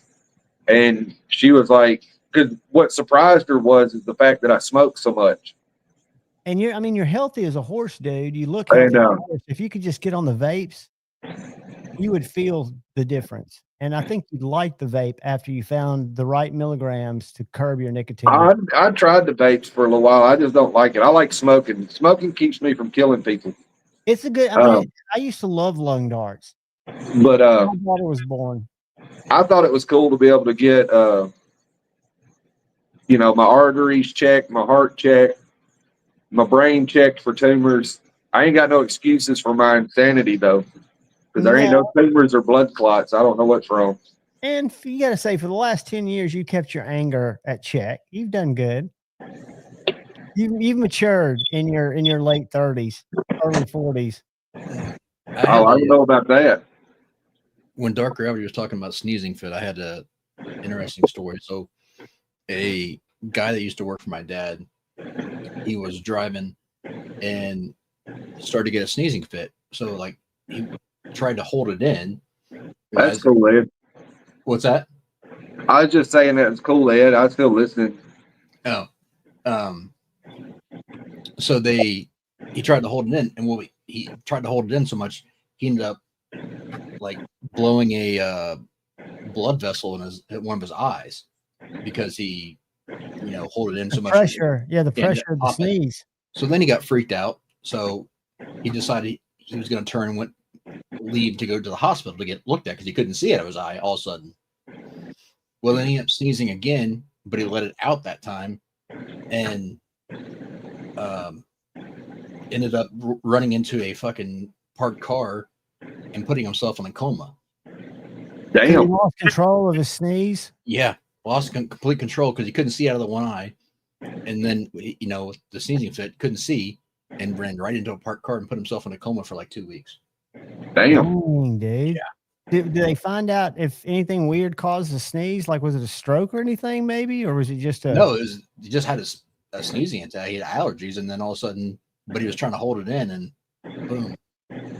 Now, I've heard that you hold sneezes in, you do run the risk. I mean, especially as you get older as a guy, you run the risk of, having little mini aneurysms and blown blood vessels. Yeah. One of the things I've learned taking care of my dad, one of the things that they think causes dementia, and I catch myself doing it. Y'all might too, but holding your breath without realizing it. That's why they talk about deep breathing being so important. But if you just focus on constantly breathing, because I catch myself during the day holding my breath during doing shit, and that supposedly slows oxygen to your brain, and they think it could be a cause of dementia, but it might make you sneeze more.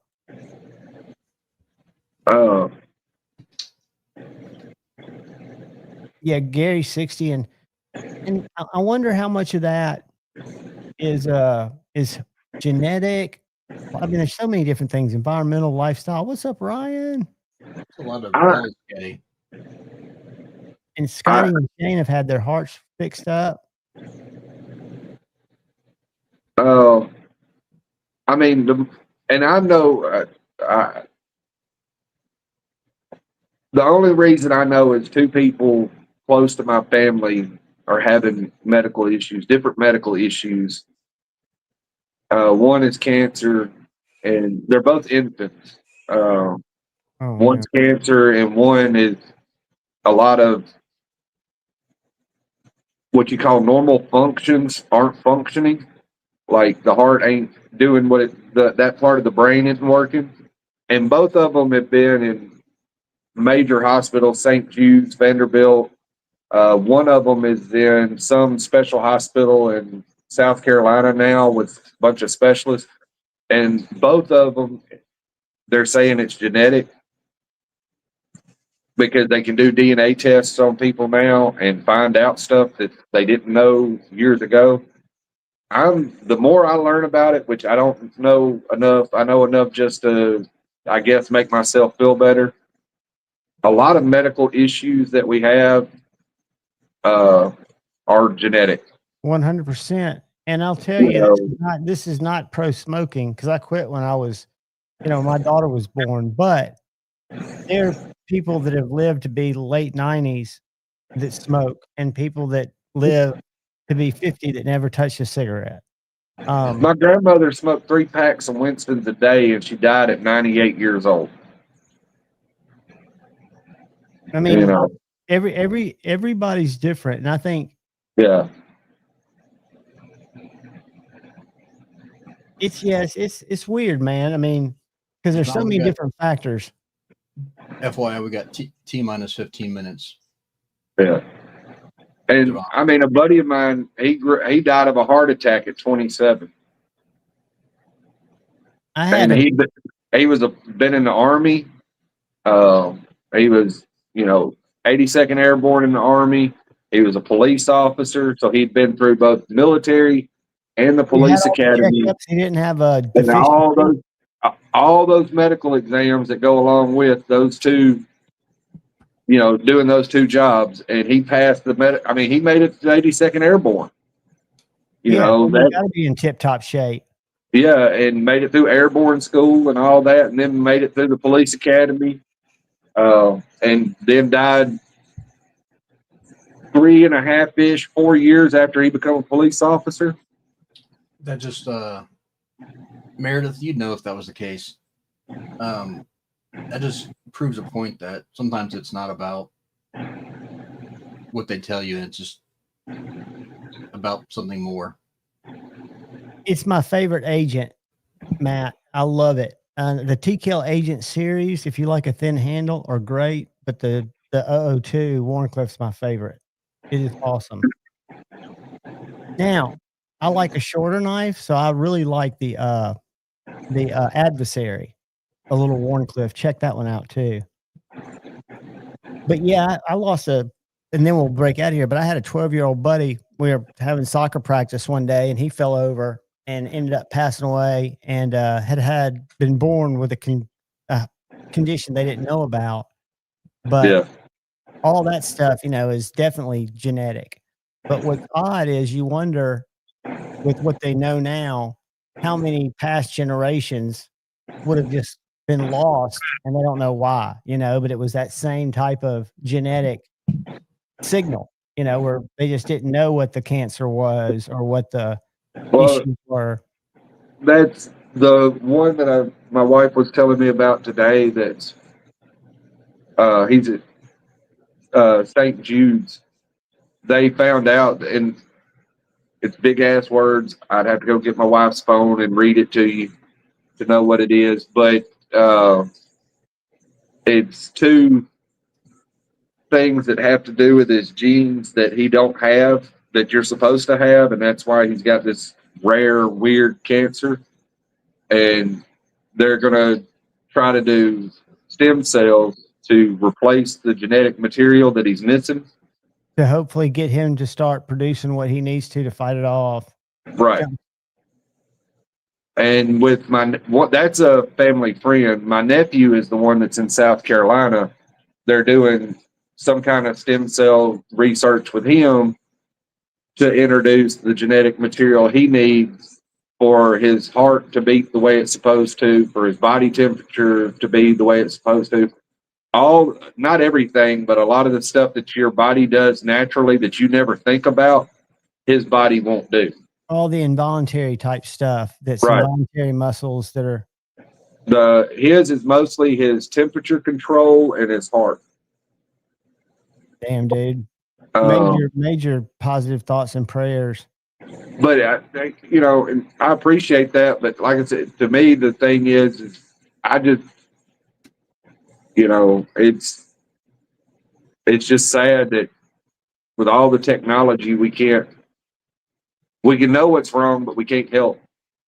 No, and it's so sad that for years we learned from each of those, and there's still stuff that either science can't cure or for whatever reason doesn't choose to cure. I don't know.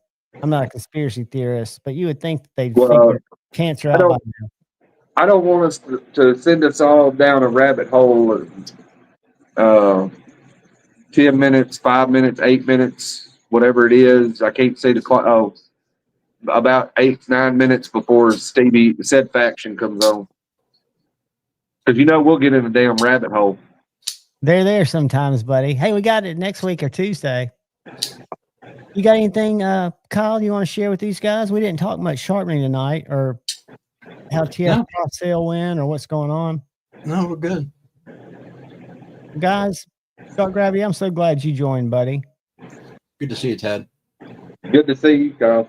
You're the man, dude. And guys, look out for the guy out to your left. Go over to said faction. Give Sharif a high five over there through the text. Look out for the guy out to your right. Look out for each other. Always go forward with love in your heart. Debate, not hate. See y'all tomorrow at 2:30. Peace. Good night, everybody.